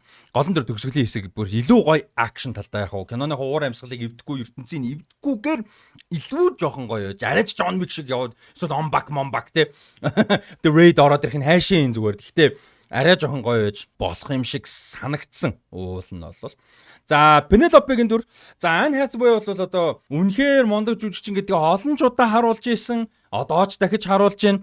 Тэгээд Nolan-ы карьерийн айгүй том шүүмжүүд нэгэл эмэгтэй дөрүүдийг маш муу бичдэг, эмэгтэй дөрүүдийг зөв илэрхийлж, сайн илэрхийлж, эмэгтэй хүнийг ер нь айгүй муу илэрхийлдэг гэдэг бол айгүй том шүүмжүүд нэг байдаг. Тэгээд ноолны эмэгтэй дөрүүдийн дунд бол хамгийн нюанстай, хамгийн сайн бичсэн, гол нь маш сайн илэрхийлж үзүүлж чадсан, жүжиглэж чадсан дүр бол одоо Пенелопе байсан гэж бол миний хувьд бол бодож ин ялангуяа юунаас хойш Оппенхаймер кинон дээр тогсон Эмили Блантын Кити Оппенхаймераас хойш хамгийн сайн тийм дүр нь болоо гэж би хувьдаа бол бодож байна. За Телемакусын дүрд хүүгийнхэн дүр Том Холланд тогсон. Том Холланд энэ дээр бол тийм муу зуу бол байгаагүй. Spider-Man-аас өөр бүтээлүүдэд тоглох гэж бол нэлээд хичээсэн, тайзны жүжигээр бол дайггүй явсан юм шиг байна лээ. Дэлгэцийн бүтээлүүд нь бас тийм сайн бүтээлч тоглохгүй нь өөрөө ч бас тийм сайн биш байгаад байгаа. За одоо бол хэдхэн хоногийн дараа юу гарах энэ бичлэг хийж байгаа үед бол хэдхэн хоногийн дараа юу гарах чинь Spider-Man гарах чинь тэрэндээ гоё явах бах. Doomsday дээр эргэж ирэх бах. Тэгээд юу яах вэ гэдэг бас айгу сонирхолтой л байна л да. Цаашаа карьер нь ямар явах вэ гэдэг сонирхолтой. Zendaya бол энэ жил маш олон бүтээл тоглож байгаа шүү дээ. Zendaya Athena-гийн дүрд үнэхээр гоё байсан. Тэгээд юуны хувьд Zendaya ярьсан байсан энэ жил ч айгүй олон бүтээл тоглож байгаа. Одоо тогсон бүтээл нь гарч байгааг үйл зүг болох байх. Euphoria, Dune, Spider-Man, Doomsday, за одоо энэ юу Odyssey гэдэг. Тэгээд маш олон энэ ч одоо тэгээ өнгөрсөн 2-3 жилд ажилласных нь үр дүн байгаа шүү дээ. Тэгээ ажил нь одоо үргэлжилж байгаа. Тэгэхээр энийг дуусч хэдэн жил амарнаа гэдэг. Амарна гэдэг нь одоо юу гэж олон нийтийн юм хийхгүй те юу хийхгүй жүжигчин бол хийхгүй гэсэн амарна гэдэг чинь тэр шиг Том Холланд тэхүү үгүй гэдэг сонирхолтой байна. Телемакуст бол Том Холланд ерөөсөө асуудалгүй. Би бол өөр жүжигчин гэж бол бодогдсонгүй. Надад бол зүгээр байсан. За ментор гэдэг дүр байгаа те. Тэр бас агай сонирхолтой юу гэхээр Том Холландын одоо багш нь ментор гэдэг дүр байгаа Ryan Hurst жүжигчин тогсон. Ryan Hurst-ийн хувьд бол юуны God of War тоглоомоос сэтүүлсэн Amazon дээр хийгдэж байгаа цувралын одоо гол дүрд хэм блэ? Нөгөө би тоглоом тоглож байгаа болохоор манай юуны Sparta нөхөр шүү дээ тий. Юуны гол дүр. Дайд мэн мэдж байгаа да. Би уул мэддэм цээжрээ орж ирээ болчихлоо. Тэр дүр дууг нь тоглож исэн. Зураг морг гарсан шүү дээ. Тэгсэн чинь зураг авалтан дээр сая бүр энэ bicep-ийн юуныхаа манайхаар хоёр талгаа гэдэг те булчингаар тасалсан юм байлээ. Бүр амар хүн юм завсан юм байлээ. Тэгээд зураг авалтны үргэлжлэхгүй боломжгүй болоод бүр дахиж шинээр хүн каст хийхэр болсон байлээ. Бүр оронд нь тэгээд бүр ихнээсээ зураг авалт аавна гэдэг нэг юм том прожектээр сонсож байгаагүй. Сонсчихсан ч ховор ийм сонирхолтой юм бол болсон байлээ. За тэгээд Ryan Hurst бол энэ ментор тогсон. Тэгээд сонирхолтой нь ментор гэл одоо хэллэг үзэндөө шүү дээ. Монголд одоо энэ коучинг гэл коуч юуны коуч гэдэг юм те. Коуч ментор гэлсэн дээ. Уул нь бол бас амьдрал дээр яг уг нь чухал хэлэг те. Залуу хүнд бол ментор байх хэрэгтэй гэдэг ч юм уу. Тэгээ ментор гэдэг үг бол өөрөө энэ дүрээс ерөнхийдөө суурьтай. Тэгэл энэ үгээс бол явсараад одоо латин хэлэнд аваад латинаас цаашаа одоо англи гэх мэт хэлнүүд рүү яваад одоо хүнд одоо туршлага мэдлэг одоо юу гэдэг туршлага мэдлэгээ өөрөөсөө илүү туршлага мэдлэг багтаа хүнд зааж өгдөг хүнийг бол ментор гэж хэлж байгаа. Ерөнхийдөө заавал залууч бас ч тийм орчин үед бол яг арай залуу. Тэгээд тэрийг бол 1699 онд гарсан Телемакийн адал явдал гэдэг нэртэй одоо Франц зохиол бол гарч ирсэн юм байлээ. Франсуа Фенелон гэж хүний зохиол. Тэгээд тэр номны бол одоо гол дүр нь ментор байт юм байлээ. Тэгээд тэрнээс хоошоогоо бол одоо яг ментор гэдэг үг энэ дүр тэгээд одоо энэ дүрийг ментор гэдэг одоо бидний мэддэг утгаар хэрэглэх нь бол айгүй төгөөмөл болж ихэлсэн юм байна. Тэгээ 18 дугаар зуунд 1700-аад оны үед бол энэ ном айгүй юм олон хүнд хүрж исэн байт юм байна. Баруун Европоор Франц тэр дундаа. Тэгээ явсараад одоогийн бид нар мэддэг ментор болж исэн юм байна. Тэнцээс инээдтэй юм байдаг шүү дээ. Багшиг нь ментор гэж нэрлэж. Адлавдын гол хүн Одиссеус тэгэхээр Адлавдын Одиссеус гэж нэрлэж гэдэг шүү дээ. Гэдэг шиг үргэлжлүүлээд эсрэг дүрийг нь Антиниус гэж нэрлэе. Антиниус гэдэг нь антагонист гэдэг одоо үгтэй ерөнхийдөө холбоотой. Шууд одоо юу гэдэг ментор гэдэг шиг гаралтай биш ч гэсэн тодорхой хэмжээгээр холбоотой ерөнхийдөө эсрэг дүр гэдэг нэр одоо байдаг бол энэ нэгээр баг эсрэг гэдэг нэртэй дүр гэдэгтэй холбоотой гэдэгтэй баг ялгаагүй. Эсрэг дүр гэж байдаг бол энэ дүрийг эсрэг гэж нэрлэлцэнтэй баг ялгаагүй байхгүй. Антиниус гэдэг нь ер нь бол тэр анханасаа нэр нь эсрэг дүрээ гэсэн үг. Автоматар Роберт Паттинсон ингээд зохиолын мэдгүй байж Антиниус гэдэг дүр тоглоно гэж тэнгүүд автоматар эсрэг дүр тоглох байсан гэсэн үг байхгүй. Нэрнээс нь. За тэгээд энэ дээр бас нэг сонирхолтой юм гарч байгаа шүү дээ. Антиниус Синон 2 дээр тийм. Аав нь одоо энэ Роберт Паттинсны Антиниусын аав нь хүүгээ үлдээгээд дайнд явуулахгүй гэдэг тийм. Хүүгээ үлдээгээд оронд нь Синоныг явуулгаад тэгээ Синоны аавыг бол одоо харж үзнэ. Яг бол хөрөнгөтэй айл учраас тийм. Харж үзнэ гэж бол амласан. Гэхдээ тэрэндээ бол хүрээгүй гэдэг нэг юм сонирхолтой юм гарч байгаа. За тэрийг удахгүй Синон дээр ярина. Тэгээд нэг юм арчаагүй ичгүүртэй гэдгийг илэрхийлж байгаа Роберт Паттинсны дүр. Тэгээ Роберт Паттинс яаж тийм дүрдээ их сайн тоглох юм аа. Тэр The Devil All the Time гэнэ тэр бас л Том Холланд. Тэр Том Холланд байдаг л. Үгүй баха. Anyway, ямар ч байсан Devil All the Time дээр байдаг шүү дээ. The Devil All the Time дээр хогийн нэг юм номлогчийн дүр тоглодог, хүчрхийлэгч номлогчийн дүр тоглодог. Delusions гэх. Тэгээд бас The King гэнэ байдаг шүү дээ. Тимоти Шаламет. Тэрнэр бас айгуу гоё дүр тоглодог. Нэг юм балер нэг юм нялцгаа юм шалцгансан гачин дүрд агуу гоёж тоглохын тэгсэн мөртлөө Bruce Wayne Batman гоё тоглохын те бүгдэнд нь чаж гялалцдаг тийнейжерт бишээ тийнейжер биш гялалцдаг дуу настай тийнейжерт дэжүү тоглолцдог те тийм тэгээд Melanthius гэдэг ихэр хоёрт хин Mia Goth, Logan Marshall Green хоёр тоглосон. Logan Marshall Green нэг сүртэй юм хийж чадаагүй. Mia Goth арай жоохон илүү гарсан. Гэтэ төгсгөл нь юу басныг гаргаагүй гэж жоохон гайхсан. Урвж байгаа. Тэгээд Antonius-тэй юм болж байгаа тий. Тэгэнгүүтээ Penelope-гаас урваад Penelope-гийн тэр нөгөө нэг хэнийг Melanthog ингээд байхстайгаа чинь наан чин гэдэг ингээ хаадаг. Тэр амар зөвүүн гоё байсан. Яг бидний ихний үзэл дээр бүр яг алгадаж машсан. Гэхдээ ширэн дагуур орж нуугчаад юу болсон тодорхойгүй. Odysseus алсан юм уу, үгүй юм уу, амьд үлдсэн юм уу гэдэг нь тодорхойгүй үлдсэн. Ядаж үхэхийг харсан бол гэж бодож байна. За Polypus гэдэг дөрөв. За Polypus хэвдэл Antonius-ийн нэг баруун гарч юм шиг яг нөгөө Suitor буюу одоо хинтэ Penelope-тэй суугаад чичрээд байгаа нөхдүүдийн нэг юм шиг нэг юм дөрөв. Corey Hawkins гэж жүжигчин тогсон. Та хараад айгу танил санагдаад байж магадгүй Corey Hawkins-ын Godzilla-гийн franchise Monsterverse Center тогсон. Гэхдээ гол одоо танигдсан юм нь бол 2018 онд гарлуу. Straight Outta Compton кинон дээр Dr. Dre-гийн дүр, залуу Dr. Dre-гийн дүр тогсноор нь хүмүүс бол нэлээд сайн мэддэг. Тэгээ энэ дүр бол жоохон generic буюу нэг юм байдаг дүр байсан. Илүү нюанстай байх хэрэгтэй байсан болоо гэж бодож байна. Гэхдээ тийм ач холбогдол өндөртэй дүр биш учраас асуудал алга. Тэгээд том прожектуудад ингээ яваад байгаад нь бас баярлж байна жүжигчнийхэн өмнөөс.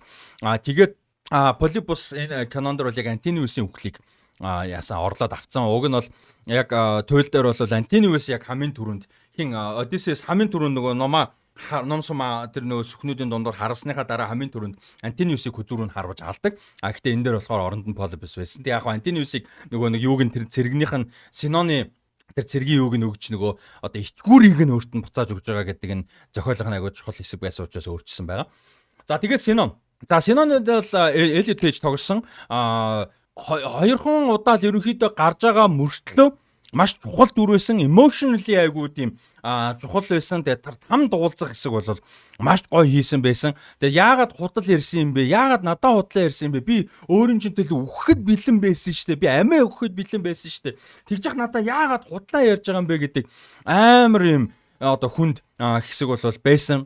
Тэр хэсгийг гоё илэрхийлж гоё жүжигсэн байсан. Тэгээд аав нь одоо юм тартагтаа тугсан ядуу амьдэрч үгсэн байна гэдэг нөхөн одоо Синон өөрөө үхчээд хамт очисон чинь аав нь байж байгаа. Тэгээд аавтайгаа уулзсан чинь тэр нь бүр ингээд тартагтаа туулж зоовж ядуу амьдралыг үзэж үгсэн те. Нөгөө Antonius-ийн аав хоёр тийч уул нь бол одоо Синоны аавыг бол харж үзэн те. Үлдсэн насанд нь одоо сайхан амьдруулна гэж хилээд Antonius-ыг авч үлдээд Синон дайнд явж байгаа шүү дээ. Ер нь бол бараг л амиа золиосж байгаа гэсэн үгнийг утгаараа тэр чинь маш олон жилийн дайнд явж байгаа.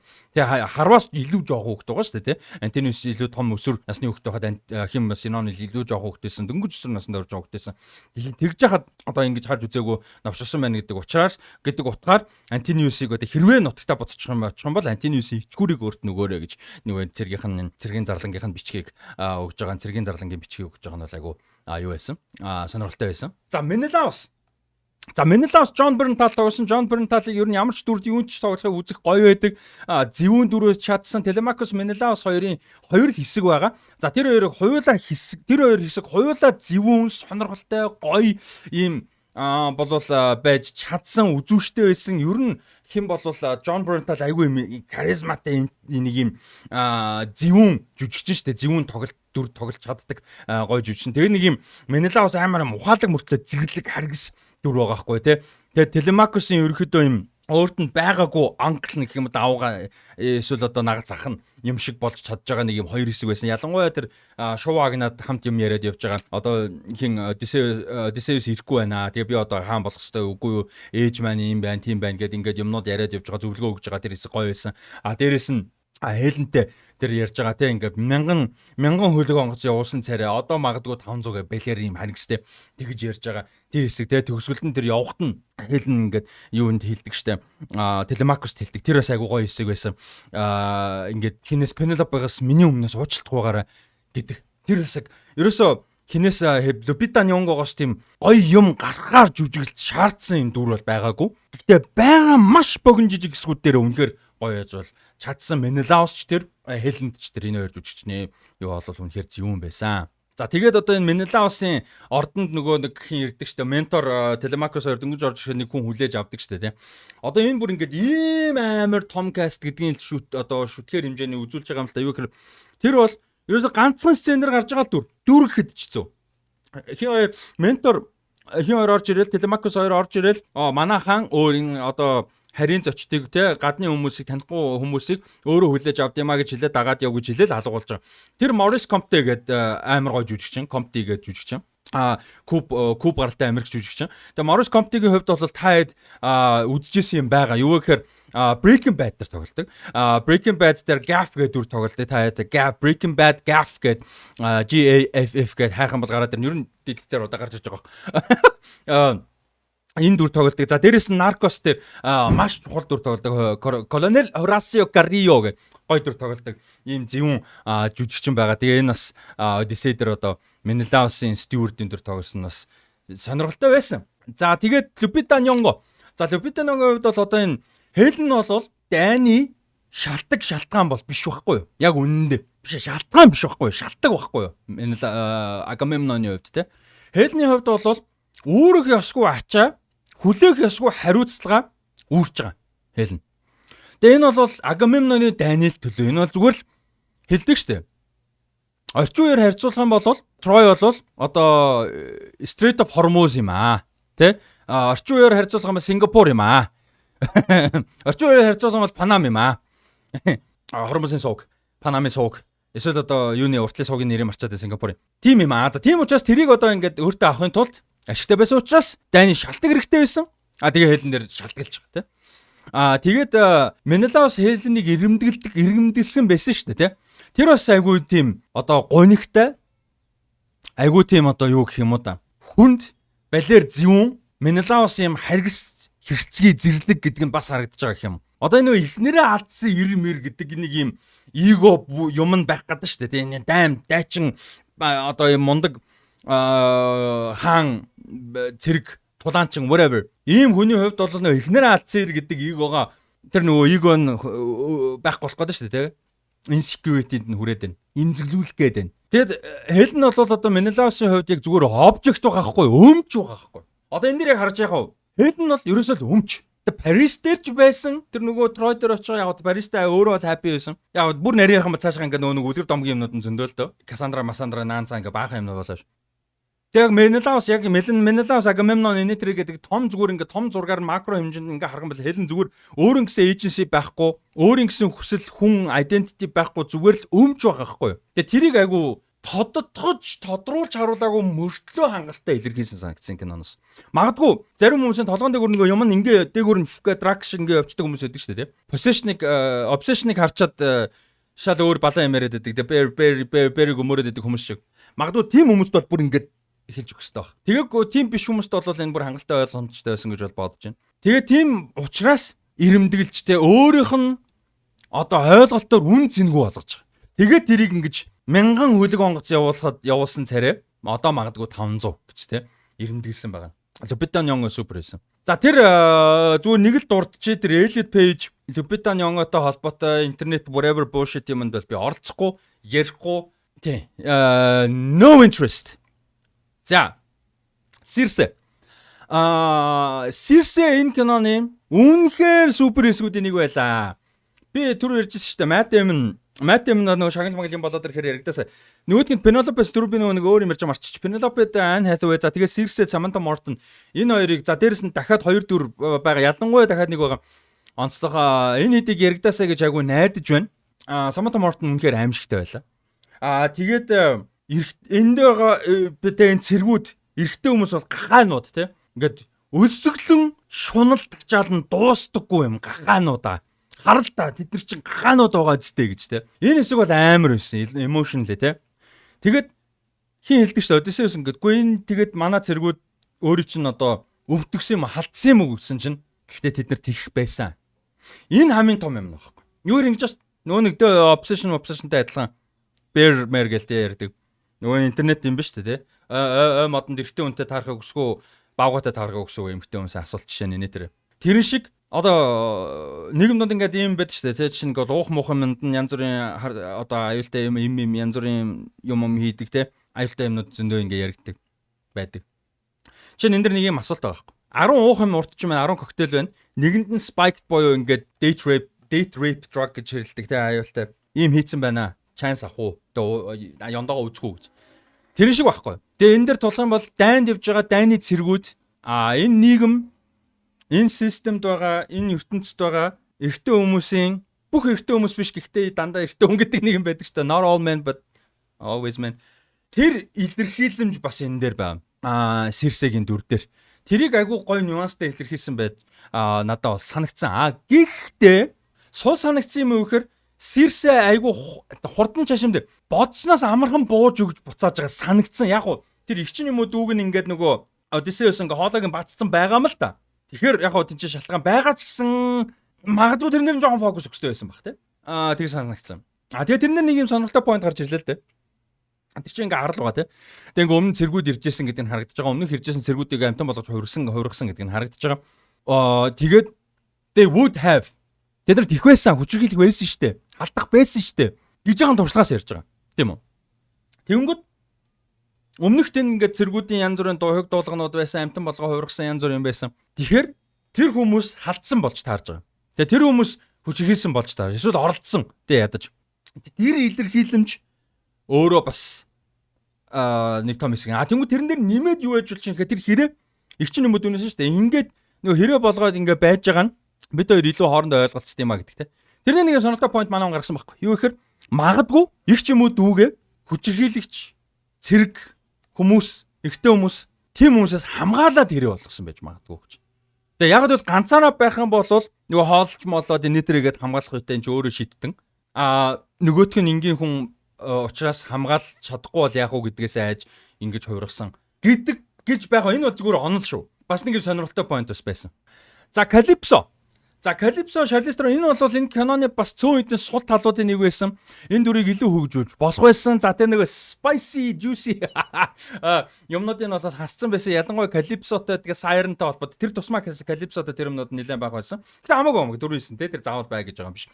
Тийм байсан. Гэхдээ тэр нь биш байсан ч ер нь яг дүр гэдэг талаас энэ кинон дотроо энэ киноны уур амьсгал өрнөл хэм маяг стил дотроо хангалттай хөгжүүлээгүү. Надад санагдсан арал нь Ogija юм байна. Ogija гэдэг арал дээр байгаа. Тэгээд яг санаа нь бол ингээ энд байх юм бол үрд наслана. Тэгээ үрд ингээ Calypsoтой хамт байж болно. Тэгээ үрд Аз жаргалтай байж болно гэдэг ч юм. Тэгээ ингээд хамт байлгаж хагаад нөгөө юу ягаад Zeus-ийн тэнгэр дуграад нэргээд тэгээд явуулж байгаа шүү дээ ер нь бол. Тэгээ энэ дэр бол яг уу Charlize Theron нэг 7 жилийн Dior-ын commercial тоглолцлоо. Яг үнэндээ. Нөгөө нэг Dune Part 1 дээр зэндээ клипэн тоглосон гэдэг шиг энэ дэр бол Charlize Theron 7 жилийн Dior-ын commercial тоглоллоо гэж бол бодож байна. Тэгээд илүү ашиглаж болох байсан л гэж бодлоо. Тэгээд нэгэнт Flower edit хийж байгаа юм чинь яг тэгээд ноолн л юм да. Гэхдээ би одоо илүү секс ч юм уу илүү нүцгэн харах гээд байгаа даа биш үү? Тэр point нь биш. Яг энэ Calypso дээр яагаад Odysseus 7 жил болсон. Зүгээр цэцэгэдээ 7 жил болоог байхгүй. Яг Calypso нэрийн харилцаа юу байсан? 7 жил яг юу болсон? Яг яагаад энд ингэж удсан юм бэ? Тинчнээс яагаад явхаар болж байгаа юм бэ? Энэ бүхнийг илүү жоохон нюанстай гаргах хэрэгтэй байсан санагдаж байна. Төрөний хэлсэн шиг заавал экстрим нөгөө юу болох гээд байгаа даа биш. Гэхдээ ядаж тихгүй маа гэхэд үзүүлэхгүй маа гэхэд одоо тим талаас нь үзүүлэхгүй маа гэхэд ядаж өрнөлтээр нь илүү одоо нюанс нэмэх мэдгүй. Диалог сцен нэмэх одоо тэгэхээр илүү урт болж байна мэдгүй байна. Гэхдээ ямар ч байсан арай жоохон юу дэлгэрүүлэх ёстой байсан. Дүрж талаасаа тэгээ энэ хоёрын юу болж байгаа 7 жил яага болж байгаа тэр талаасаа яг тэгэхээр та хэд одоо үзсний дараа таалагдсан ч таалагдаагүй ч бай. Тэр сахалнаас нь өөрөөр та хэдэд Odysseus тэнд яагаад удсан санагдаж байна. 7 жил 20 жилийнхаа бараг 20 жил яваад ирснийхаа 7 жил бараг тэр дайнтайгаа дүүцгэж хэмжээний юуны Троийн ирэг дээр 70 ирэг дээр 10 жил ялцарсан гэж ярьдаг шүү дээ. Тэгэхээр 7 жилийн энд чинь амар адилхан урт хугацаа тийм. Ерөөсө тийг санагдахгүй байгаа шүү дээ. Надад бол тийг санагдахгүй байна. Тэгэхээр энэ дэр бол бас жоохон сул зохиолтой байсан санагдаж байна. Надад бол тэр мэдрэмжийг өгстэй байсан гэж бол бодож байна. 7 жил болсон гэдэг мэдрэмжээс галтнаас гадна тий. Тэгэж бол бодож байна. Тэгээ түрүүн юу Lupita Nyong'o дээр Clytemnestra гэдэг нөгөө ихрийн талаар ярихаа мартсан байна. Clytemnestra бол би андуураагүй бол дуйл домог дээрээ бол ихчдүү хоёр байдаг. Хелен хоёр ихэр биш санагдаж байна. За гэхдээ энэ дээр бол ихэр бол байгаа. За тэгээд Agamemnon-ы ихнэр тэгээд Agamemnon эргэж ирэхэд нь одоо өөрийг нь нууц амрагтайгаа хамт одоо хөнөөж байгаа ийм бол гарч байгаа бас сонирхолтой. Тэгээд дараа нь Agamemnon Clytemnestra хоёрын хүүн Clytemnestra-г одоо юутай нууц амрагтай нь алж бас одоо өшөөг нь авдаг. Тэгээд энэ одоо House of юу вэ? Одоо энэ юуны Agamemnon-ы house байгаа шүү дээ. Гэр бүл гэх юм уу? Эн чинь бол одоо ийм юу яатсан харагдчихсан house гэж бол одоо ярьдаг домог байдаг те. Тэр ер нь бол тэрийг л одоо House of Atreus те. Atreus-ийн одоо удам гэх юм уу да. Тэгж бол ярьдаг. Одоо номон дээр бол Dune дээр House Atreides биш үү? Atreides бол одоо Atreides-ийн бүлэг гэр бүл овг бол одоо энэ House юунаас Atreus-аас гаралтай гэж бол ярьдаг. Тэгээд хин хоёр бол юунаас гаралтай байдаг. Agamemnon-ы холын удам байдаг. Тэгэхээр одоо хэдэн 10,000 жилийн дараах удам нь байдаг. Хин хоёрын хувьд бол Alia Atreides болон Paul Atreides хоёр. Тийм. Тэгээд Clytemnestra тийм болж байгаа. Тэгээд Clytemnestra-тай хоёрын хэсэг нэг юм яриан дунд нь болж байгаагаар гарч байгаа шүү дээ, тий. Тэгээд тэр хэсэг дээрээ ч гэсэн Lupita Nyong'o бол бас гоё байсан. Ялангуяа тэр хүүхдийг нь хүүхдээ Agamemnon өөртөө хүүхдийг одоо далаад өргөж байгаа. Тий. Ягаад далаад өргөж байгааг бол одоо салхи бидний талд байг гэж тий. Одоо дайнд явхад одоо ямар балер дүрэн тэнчнээс харагдаж байгаа. За удахгүй хэдүүлээ юу ярина. Agamemnon-ыг илүү дэлгэрэнгүй ярина. За тэгээд Polyphemus байна, Cyclops. Тэгээд энэ бол амар том pop дээр хийсэн байсан. Дизайн нь ихний удаа үзэхэд нэх гоё байгаагүй жоохон уйдгартай санагдчихсан бол хоёр дахь дээр арай жоохон гайгүй санагдсан. Гэхдээ бас энэ киноны тодорхой хэмжээний сул талуудын нэг гэж хэлж болохоор тал шүү. Ер нь болвол. Тэгээ шийдэл тэнцэнээс зүхтааж байгаа зарим нэг шийдэл юмнууд жоохон илүү яг туйл дээр бол бүр илүү сонирхолтой байдаг. Тэгээ тэнцэнээс жоохон сонирхолтой зүйлүүдийг авахгүй дээ гэж бодсон юм байсан шүү. За тэгээд юу байгаа? Энэ киноны MVP-нүүдийн нэг MVP гэж нэрлүүл. Энэ дүрийн нэр бол Emmaus. За Emmaus-ийн дүрд бол John Leguizamo тоглосон. За John Leguizamo Emmaus-ийн дүрд үнэхээр мондог байлаа. Энэ киноны MVP байлаа. Odysseus-ийн адал явдлын хоёр тулгуурынх нь нэг байлаа. Нөгөөх нь мэдээж Penelope байсан. Telemachus-их би бол перспектив үнцг нь жоохон өөр гэж бол бодогдож байна. Тэгээд John Leguizamo супер байлаа. Үнэхээр гоё дүр байлаа. Одоо хөдлөлт талаасаа бол том тулгуур нь байла Penelope энэ хоёр. Үнэхээр гоё байсан. John Leguizamo бол би бас айгуу дуртай гоё жишээ John Wick дээр гоё байдаг.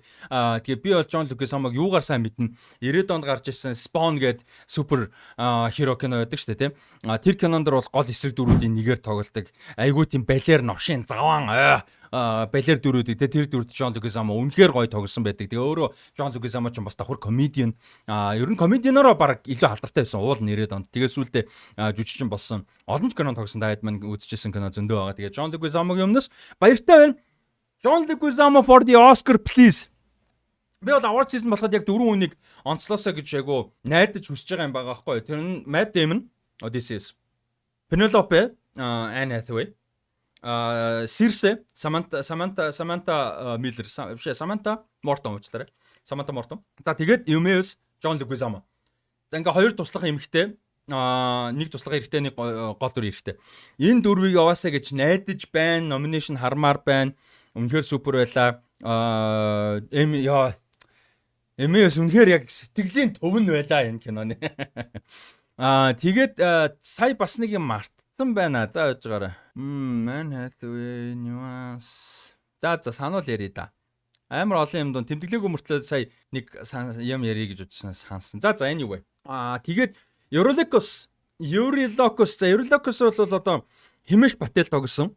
Matt Damon-ы баруун гар. Одоо аяллахын адал явдлын цэргийнх нь. Тэр бас айгуу гоё байсан. Тэгэд Matt Damon-тэй сцен дээр энэ тэнцүү жинтэй одоо яг жүжигчний хуваараа халалцчихсан. жүжигчний байр дүрийн хувьд ч гэсэн те. Тэгээд яг ийм энэ тэнцүү жинтэй хамт байсан гэдэг бол сцен болгон дээр нь штэ. Тэр бол ийм амар зүйл биш. Ялангуяа Matt Damon-тэй тэгээд ийм хэмжээний мундаг байгаа Matt Damon-тэй. Тэгээд Eurolocus-ийн дүрч гоё байлаа. Химэш Пателч гоё байлаа. Тэгээд энэ юунатынх нь одоо crew те Odysseus-ийн crew-ийн нөхдүүдийн дөрүүд бас сонирхолтойс. Одоо жишээ нь нөгөө Siren-ууд те. Siren-ууд дунд одоо явж байгаа үед ганц манай Аз нөхөр тэн донд байгаа ганц Аз маань яваад өгсөн. Тэгээ интернетээр тэр чинь одоо мем болчиход байгаа шүү. Siren нөө ингээд юунууд гоё цагаан хүүхнүүд явах юм бол хамгийн түрүүнд Азууд нь явдаг. Тэр зүгээр мем шүү. Тэрээс Анкиазус гэдэг дүр те. Тэгээ манай William Lee гэдэг жүжигчин бас Холливуудын одоо Аз дүр байдаггүйсэн, Аз дүртэй бүтээл хийдэггүйсэн, Аз жүжигчдэг сериосны хүлээж авдаггүйсэн, кунфу мастер л биш бол эсвэл ийм нүдний шилтэй ийм nerd л биш бол хүлээж авдаггүй байсны золиос жүжигчдийн нэг шүү дээ. Ууг нь одоо их сайн жүжигчин би амгаалах урлагаар хичээлдэг сайн жүжигчин ч одоо 55 хүрч 2000-ад онд л ууг нь карьер нь гоё явах хэрэгтэй байсан. Тэгээд харамсалтай тийм сайн яваагүй. Тэгээ одоо карьер нь цаашаага бас дахиад сайн яваасаа гэж найдаж байна. Ийм жүжигчин бол байж гин. Тэгээд жишээ нь тэр үед бол одоо ингээд ганц нэг Аз дүр гарч ирэхээр хид хідэн одоо Аз жүжигчид өсөлдөх шаардлагатай одоо болдог байсан гэдэг жохоо. Одоо Daniel Day-Kim ч юм уу те. Өөр одоо цөөхөн хідэн яг эдний үеийн нэг Аз жүжигчд байгаа шүү дээ. John Cho одоо Sung Kang те. Тэгэд энэ бол бас тодорхой хэмжээний харамсалтай золиос болсон жүжигчдийн нэг. Тэгээд энэ дээр бас юуны Siren-уудын золиос болсон. За тэгээд Siren-ууд энэ бас айгүй гоё нэг хэсэг байсан. Юу гэхээр энэ дээр ингээд Eurolocus асуудаг шүү дээ те. Нөгөө амьд үлдэхийн үлдсэний дараа Odysseus юу байсан бэ одоо юуг сонсгдсон бэ гэдэг. За энэ зүгээр би бичгээг нь яг одоо англиар байгааг нь яг зүгээр уншаад зүгээр нэг жоохон утгачлахад үзье. Яг бичиж байгаа нарийн удаан сууж байгаа орчуулбал арай гоё орчуулах байх. Гэхдээ ингэж байгаа. Өөрийн чинь юу байхыг хүссэн бүх зүйл тэгээд юу өөрийн чинь хизээч хүсээгүй бүх зүйл тэгээд бүр ингээд майжхад бүр дэндүү гоё захтана. Би бүр шууд амар махчилчин шуучлаар амар гоё юм яруу найрагдлаг биш те. Тэгээд ингээ арсны доор ингээд хүрээд бүр ингээ ухаад хүрсэн ч хизээч хүрэхгүй тийм захтана те. Тэг хэтэрхий бүр ингээд одоо гоё кайфтай захтана гэдэг шиг те. Тийм тэгтээ бүр ингээд тэсгийн аргагүй болмоор тийм захтанаг одоо байсан гэж те. Тэгээд хамгийн хүсэж байгаа зүйл чинь хамгийн байж одоо чамд байж болохгүй зүйл нь тэгээ хамгийн чамд байж болохгүй зүйл нь чиний аль хэдийн алдчихсан одоо байсан тэгээд алдчихсан зүйл чинь гэж одоо те. Тэгээд одоо би өөрөө бол хизээч одоо хүрч чадаагүй амлалтуудыг минь одоо надад илэрхийлж хүргсэн. Тэгээд хүрсэн дуу те туйл байла. Тэгээд би гэртээ бол яг үнэндээ харихыг хүсэхгүй байгаа маа дотроо гэдгийг хэлсэн. Нэг иймэрхүү утгатай. Энийг мэдээж яг бүр наруу найрглаг гоё юу яах юм бол энэ номноос би бас харах юм бол бас юу яагаах. Эндээс харуул бас мэдээж гоё яг энэний хувилбар нь те номны хувилбар нь бас байгаа. Би зүгээр л энэ ч ярьчлаа. Гэхдээ яг ингээд энэний илэрхийлэмж бас айгүй гоё байгаа хгүй. Тэгээд яг хүсэж байгаа зүйл чинь чиний авч чадахгүй хизээч байлгаж чадахгүй зүйл нь тэгээ энэ чиний байлгаж чадахгүй зүйл нь аль хэдийн байгаад алдсан зүйл нь гэдэг өөрөө хүний ямар амар өвдөхгүй. Зөв амьдрал дээр бодоод үзлээ. Тэр нь хайртай хүн чинь байж болно, амжилт байж болно, мэдгүй юу ч байж болно те. Ихэнхдээ хүний хувьд бол хүн л байдаг шүү дээ. Тэг хүний хувьд бол хүн байдаг хамгийн үнцэнтэй зүйл бол байгаль байж болох юм. Тэр бол амар. Тэгээд дараа нь бол ингээд амлалт одоо хүрч чадаагүй амлалтуудыг мань нэгтгэж илэрхийлсэн гэдэг бас айгуу чухал байлаа. Тэгээд гэртээ яг дотроо гэртээ харихыг хүсэхгүй байгаа гэж. Энэ нөгөө гимшилтэй энэ нөгөө нэг төгсөлд нь авж байгаа айгуу том энэ киноны бас одоо өрнөл сэдвүүдийн нэг байна л да тий нөгөө нэг юу гэдэг гимшил дайны гимшил соёл иргэншлийг сүрүүлж байгаа гэдэг тий. Одоо Оппенхаймертай энэ бол бас тодорхой хэмжээний нэг байж болохоор юм юу байгаа байхгүй сэдв байгаа. Тэрийг бас давхар илэрхийлж байгаа. Тэр бас айгуу гоё байсан. Тэгээд Химэш Пател супер байла. Агамемнон. За Агамемноныг яриа. За Агамемнон бол одоо ингээд залуу хүмүүсийнхаа одоо юу яадаг те? Эсрэг залуу хүмүүсийнхаа эсрэг сонгуул өгдөг настай хүмүүс шиг юм аа. Хүүхдүүдийнхээ ирээдүйг бодохгүй амиа бодсон шийдвэр гаргадаг. Хүүхдүүдийнхээ ирээдүйд одоо сонгуулаар ч юм уу, амьдрал дээрх шийдвэрээр ч юм уу, мэрэгчлэр ч юм уу те? Сэтгэл зүгээр ч юм уу, хүүхэд дараагийнхаа үеийнх нь эсрэг шийдвэр гаргадаг, үйлдэл хийдэг хүмүүс шиг юм аа гэж те. Өөртөө ашигтай, өөрийнхөө хүсэж байгаа зүйлд ашигтай одоо байлгахын тулд хүүхдээ золиослж байгаа гэдэг утгаар Тэгээд хөгийн одоо биднэрийнхаар бол одоо юу гэх юм да арчаагүй зөрөггүй одоо юу гэх ноён нуруугүй тэ ноён нуруугүй гэхдээ алтан нуруутай гэж. Энэ нөгөө нэг дуулганыхан доотлолт ингээд юм алтан байдаг ч тэ. Ноён нуруугүй гэхдээ алтан нуруутай гэж. Энэ бол бас амар хэлсэн баг. Threads-с харсан юм шүү. Үннээ л хэлье. Өөрөө энийг би өөрөө сэтгцэж байсан болоосоо гэж бодож байна. Гэхдээ үгүй. За тэгээд Agamemnon-ы кастинг бол албаар юм байсан. Benny Safdie. Албаар юм macho man тоглоогүй. Энэ нүсэр том хуйг дуулга амар аура farming те. Энэ дотор бол зүгээр нэг юм туранхай буржгар үстэй хөгийн баг юм байж. Хамгийн том хамгийн сүртэй хуйг дуулгатай. Нэг ч удаа сэлмээ ашигладаг бүр ашиглахгүй байтугай. Хувь гэдэг нь юу гэдэг вэ? Сэлэм хийдэг юм чи. Тэр хувь гэдэг л. Тэрнээс нь нэгч гаргаагүй, бүр гаргадагчгүй.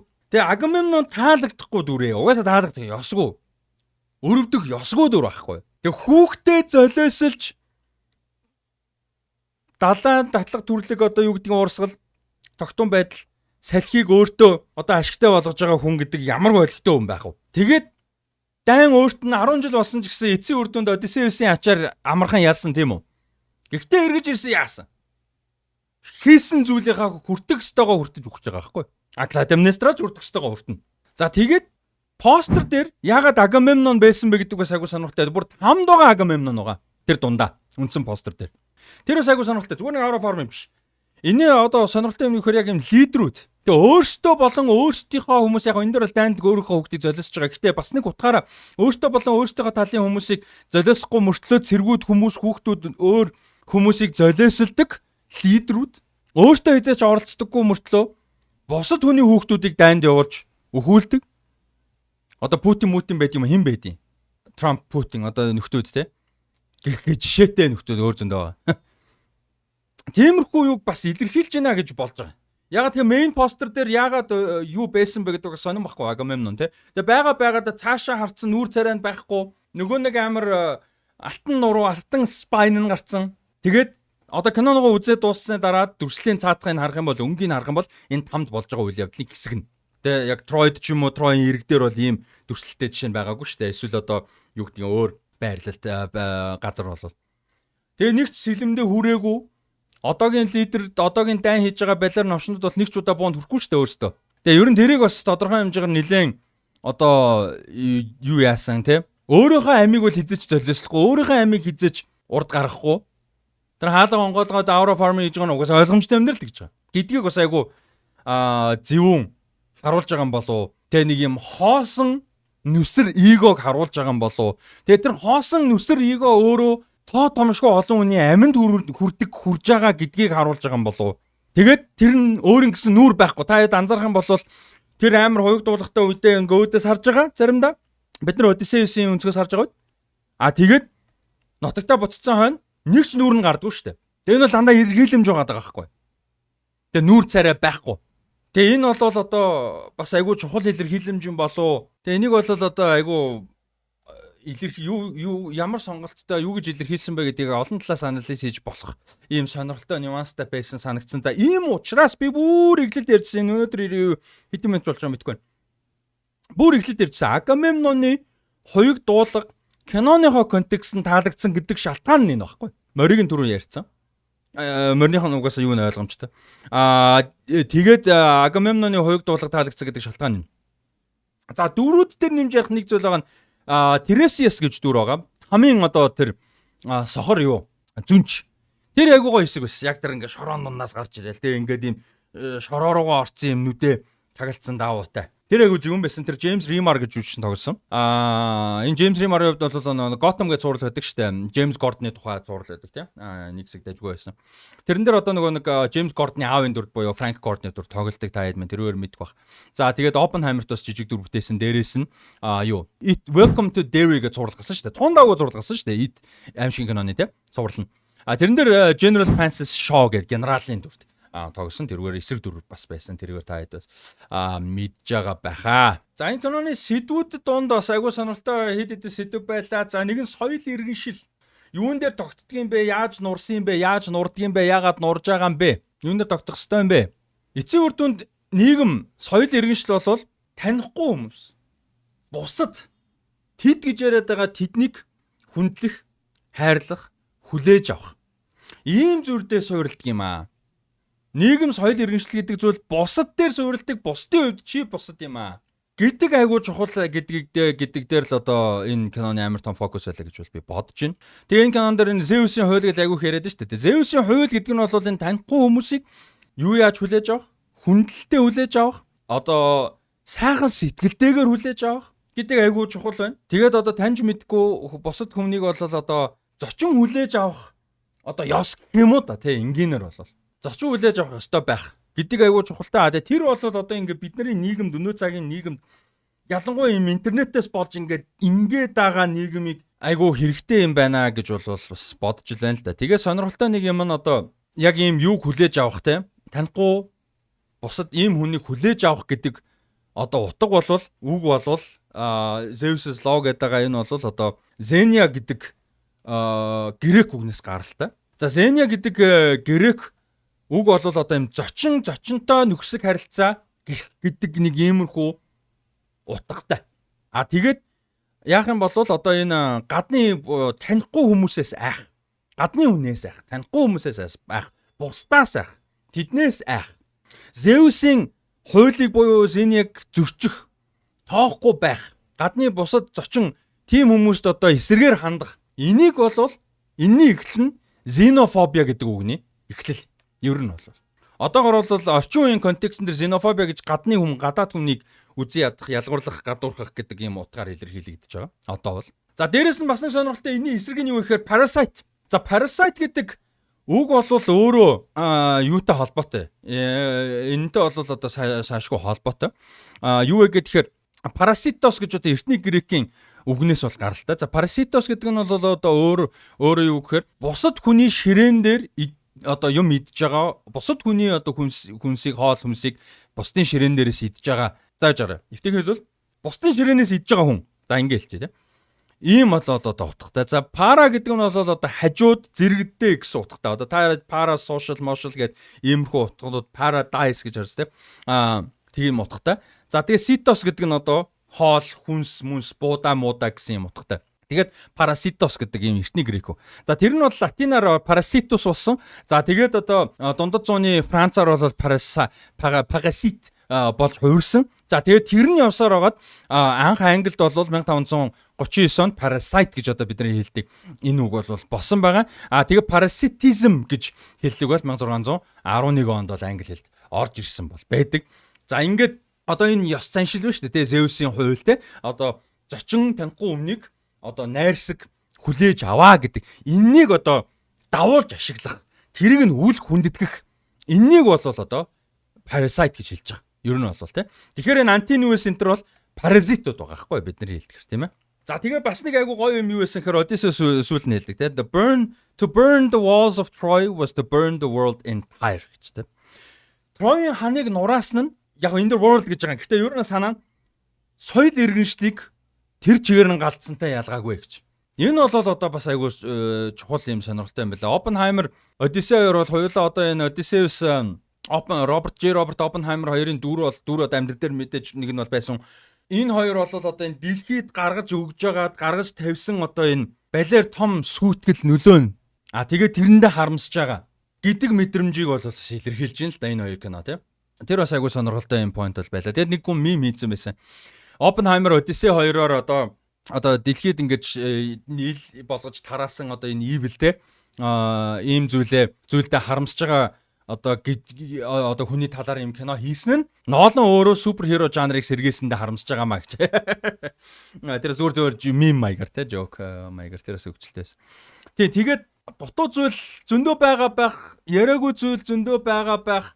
Одоо би дахиад нэг өөр перспектив, өөр нэг яг киноных нь агуулгаас гадна зүгээр нэг юм ярина. Гэхдээ энэ кино ямар амар их гүн гүнзгий олон дэлгэрэнгүй нарийн нюанстай зүйлүүд байв, илүү ч нюанстай байж болох зүйлүүд зөндөө байлаа. Cyclopsтэй хэсэг, Calypsoтой хэсэг хоёр тэр тусмаа. За тэр нөгөө нэг 6 юутай мангастай. Тэр бол бүр хачин байсан.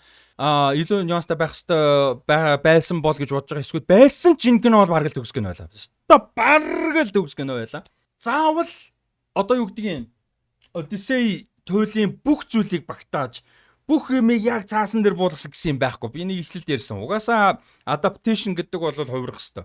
Тэгээд энэ киног бол одоо байж болох хамгийн том дэлгэцээр үзээрэй. Байж болох хамгийн гой дууралтаар үзээрэй гэж хүсмээр байна. Та хэд маань санацдаглаа сайхан дэлгэрэнгүй тухтай хуваалцаарай. Ганц нэг зүйл мартсан зүйл байгаа бах. За мэдээж миний анзаараагүй яриагүй зүйл мэдээж зөндөө байгаа байх. Та хэд маань бас санацдаглуудаа сайхан дэлгэрэнгүй тухтай бичцгээгээрэй.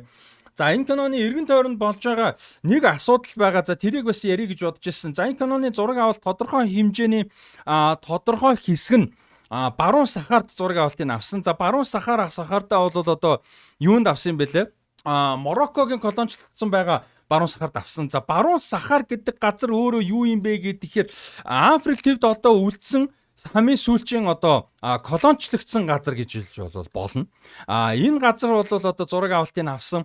Одоо хүртэл асуудалтай байдаг нэгдсэн үндэсний байгууллагаас бол одоо тусдаа газар нутаг тусдаа гэдгийг бол уг нь хүлээн зөвшөөрчихсөн. Гэхдээ Морокког бол одоо Франц, Америкийн нэгдсэн улс гэх мэт тэргүүтэй улсууд бол араас нь дэмжиж байгаа учраас юу яадаггүй. Тусаар тогтнол нь бол одоо байдаггүй. Тэгээд нийт газар нутгийн 70 орчим хувийг бол Мороккоч колоничлаад эзэлчихсэн. Тэгээд 30% нь бол одоо баруун сахарын одоо улс төрийн тэргүүл нь болохоо Polisario Front гэж одоо газар одоо яадаг хариуцж ажилдаг. Ийм болоо асуудалтай ийм газар ер нь бол колоничлол идэвхтэй явагдаж байгаа газар гэж хэлж болно. Ийм асуудалтай. Тэгээд энэ юу н Polisario Front тэгээд одоо энэ Sahrawi Republic гэдэг газар нь бол одоо Алжирт байрлж одоо үлдсэн газараа хүртэл одоо захирдаг ийм асуудалтай. Тэгээд энэ газрыг бүр ингээ хуваагаад битүү мензин тавиад ийм аюултай болгочихсон. Байнгын одоо бас энэ халдлага малдлага одоо асуудал юм бол болж идэг. Хүн амны хэрэг бол байнга гарч идэг. Морокко цэргүүд байнга бол одоо дарамжхад үзүүлж яадаг ийм одоо асуудалтай газар байгаа юм. За тэгээд эн чинь бол одоо баруун сахар гаралтай Мохаммед Лабат гэж одоо сэтгүүлч хүн болвол сэтгүүлч бас одоо нийтлэгч хүн болвол нэг юм нийтлэл бичсэн байна. Энийг таваад маань бас уншаад үзээрэй гэж хэлмээр байна. Description хэсэг дээр линкийг оруулчих. Энэ дээр бол өөрөө хэлсэн байгаа юм л да. Одоо баруун миний төрлөх нутаг болох одоо баруун сахард бол камер барьж хүртэл болохгүй. Тэ миний төрсөн нутагт камер барьж явах юм бол гэмт хэрэгээ. Тэ баруун сахарын одоо Сахрави гэж хэлдэг. Сахрави уран бүтээлч сэтгүүлч хүмүүс бол одоо амиа золиослон барин Мороккочуудын дарангуулал Мороккочуудын колоничлол дунд бол амиа золиослон барин амьдралаа золиослон барин одоо сэтгүүл зүгээ хийж уран бүтээлээ хийж баримтжуулж тэ одоо хүч хэрхийлэл дарангууллыг бол баримтжуулж ингэж явж байгаа. Тэгж яхад одоо юунаас Холливуудаас мөнгө олж ашиг хийж тэнцээ зураг авалт хийлгэнэ гэдэг. За тэгээ Холливуудын ийм том кино тэнд одоо тэр дарангуулал тэр одоо колоничлыг дэмжиж хөрөнгө оруулалт оруулж мөнгө өгж зураг авалт хийн гэдэг. Тэгээ Matt Damon шиг одоо юу гэдэг олон нийтийн сүлжээ ямаар нийгэмтэй холбоотой улс төртэй холбоотой том асуудлууд юм дээр нээлттэй дуурдаг хүн энэ ч ийм гол дүрдэн тоглож байгаа киногоны зураг авалтанд тэнцээ очиж хийн гэдэг өөрөө маш том асуудал юм а гэдгийг дэлгэрэнгүй одоо битсэн ийм нийтлэл бол гарсан байлээ. Та хэдийг уншаарай гэж хүсмээрэн та хэдийг ингэж бодох ёстой гэж хэлж байгаа юм бол биш. Гэхдээ бас одоо амьдрал дээр байгаа real том асуудал байгаа учраас та хэдийг бас сонирсон хүмүүс нь уншаарай гэж хүсээр байна. Ийм байна. За тэгээд дутуу зүйл дөрөв хэлсэн зөндөө байгаа. Та хэд маань нөхөр би Odyssey киног ярахаас өмнөдөө одоо сүрдэж байлаа. Өнгөрсөн жил сүрдэд хийгээгүй ревю бол Frankenstein байсан. Үнэхээр хайр үргэсэн кино байсан. Үнэхээр сүрдсэн би яаж ярихаа мэдэхгүй байсан. Тэр одоо киног одоо юу гэдгийг дутуу ярьчих гэж айжсэн. Тэгээ энэ дээр ч гэсэн бас тэр мэдрэмж бол байна. Гэхдээ гайгүй илэрхийлсэн гэж найдаж байна. Дөрүүд дээр нь яг найруулга тэгж бодлоо л доо. Өглөөд Odyssey-ийн суур юмнуудыг ярьчаад киноныхын техникл мэдрэмж юмнуудыг ярьчаад дөрүүдээр нь дамжуулаад өрнөлүүдийг нь яриул гэж бодлоо л доо. Тэр нөгөө нэг ингээл юу яаж байгаа хэсэг мэсэг те нумаа татж байгаа хэсэг мэсэг ямар ч зүртэй байв. Өөр одоо марцсан зүйлүүд байгаа байхаа дотор гэсэн зүйлүүд байгаа. Гэхдээ гол зүйлүүдээ ярьж чадсан гэж бодож чинь. Тэгээд хамтаас бүгдээр нь баярлалаа. Нэлээд нүсэр ревю байла. Тэгээд одоо бол дараагийн хамгийн ойрхон ревю гэх юм бол мэдээж Spider-Man-ийн байгаа. Spider-Man-ийн тусгай үзэр маань, шөнийн тусгай үзэр маань тикетэн зарагдаад бүр дуусчихсан. 100% дуусчихсан. Тэгээд тэр хооронд одоо 8 сарын 10 дуустал House of the Dragon цувралын шинэ анги болгон гарна мэдээж. Trillion Launch-тай хамтарч гаргаж байгаа. За Spider-Man-ийн үзэр ингээ болно. За тэгээд тэнцэн сүрслээ 8 сарын 17-оноос Lanterns цуврал гарна. Тэгээд анги болгоныг нь ревю болох юм. За юу хийх үгүйг мэдэхгүй байна. Үзэр хийх үгүйг мэдэхгүй байна. За тэгээд 10 сард юу байгаа? Clayface-ийн үзүр байгаа. Удахгүй зарлана. За Avengers Doomsday болон Dune part 3 2 бол нэг өдөр гарах нь ингээд 100% аль биесээ тодорхой боллоо. Сая трейлер гараад тэгээд Doomsday үзүрийг бол хийн. Одоохондоо гэхдээ дистрибьютор болон кинотеатр талаас аль биесний зөвшөөрөл юмнууд нь төлөвлөгөө нь болоогүй байгаа учраас зарлах болоогүй. Тэгээд болсон хойноо ямар ч байсан үзүр бол зарлнаа. Тэгээд та хэд маань нэг дээрээ тэгээд энэ жил Disney болон Sony компаниуд өөрсдөө IMAX-тэй гэрээгээ хийж чадаагүйгээс болоод Spider-Man Brand New Day болон Avengers Doomsday гэсэн кинонууд дэлхийд даяараа IMAX-аар бол гарахгүй. Манайд ч юм уу адил. Тэгэхээр байгаа боломжтой хамгийн том танхимдаа л үзцгэн гэсэн үг шүү дээ. Тийм байгаа шүү. Тэгээд хамтаас бүгдээр нь баярлалаа. Дутуу зүйлүүдийг таад маань нөхөж яриараа. Тэгээд Odyssey review байла. Бүгдээр нь баярлалаа. Баярлалаа.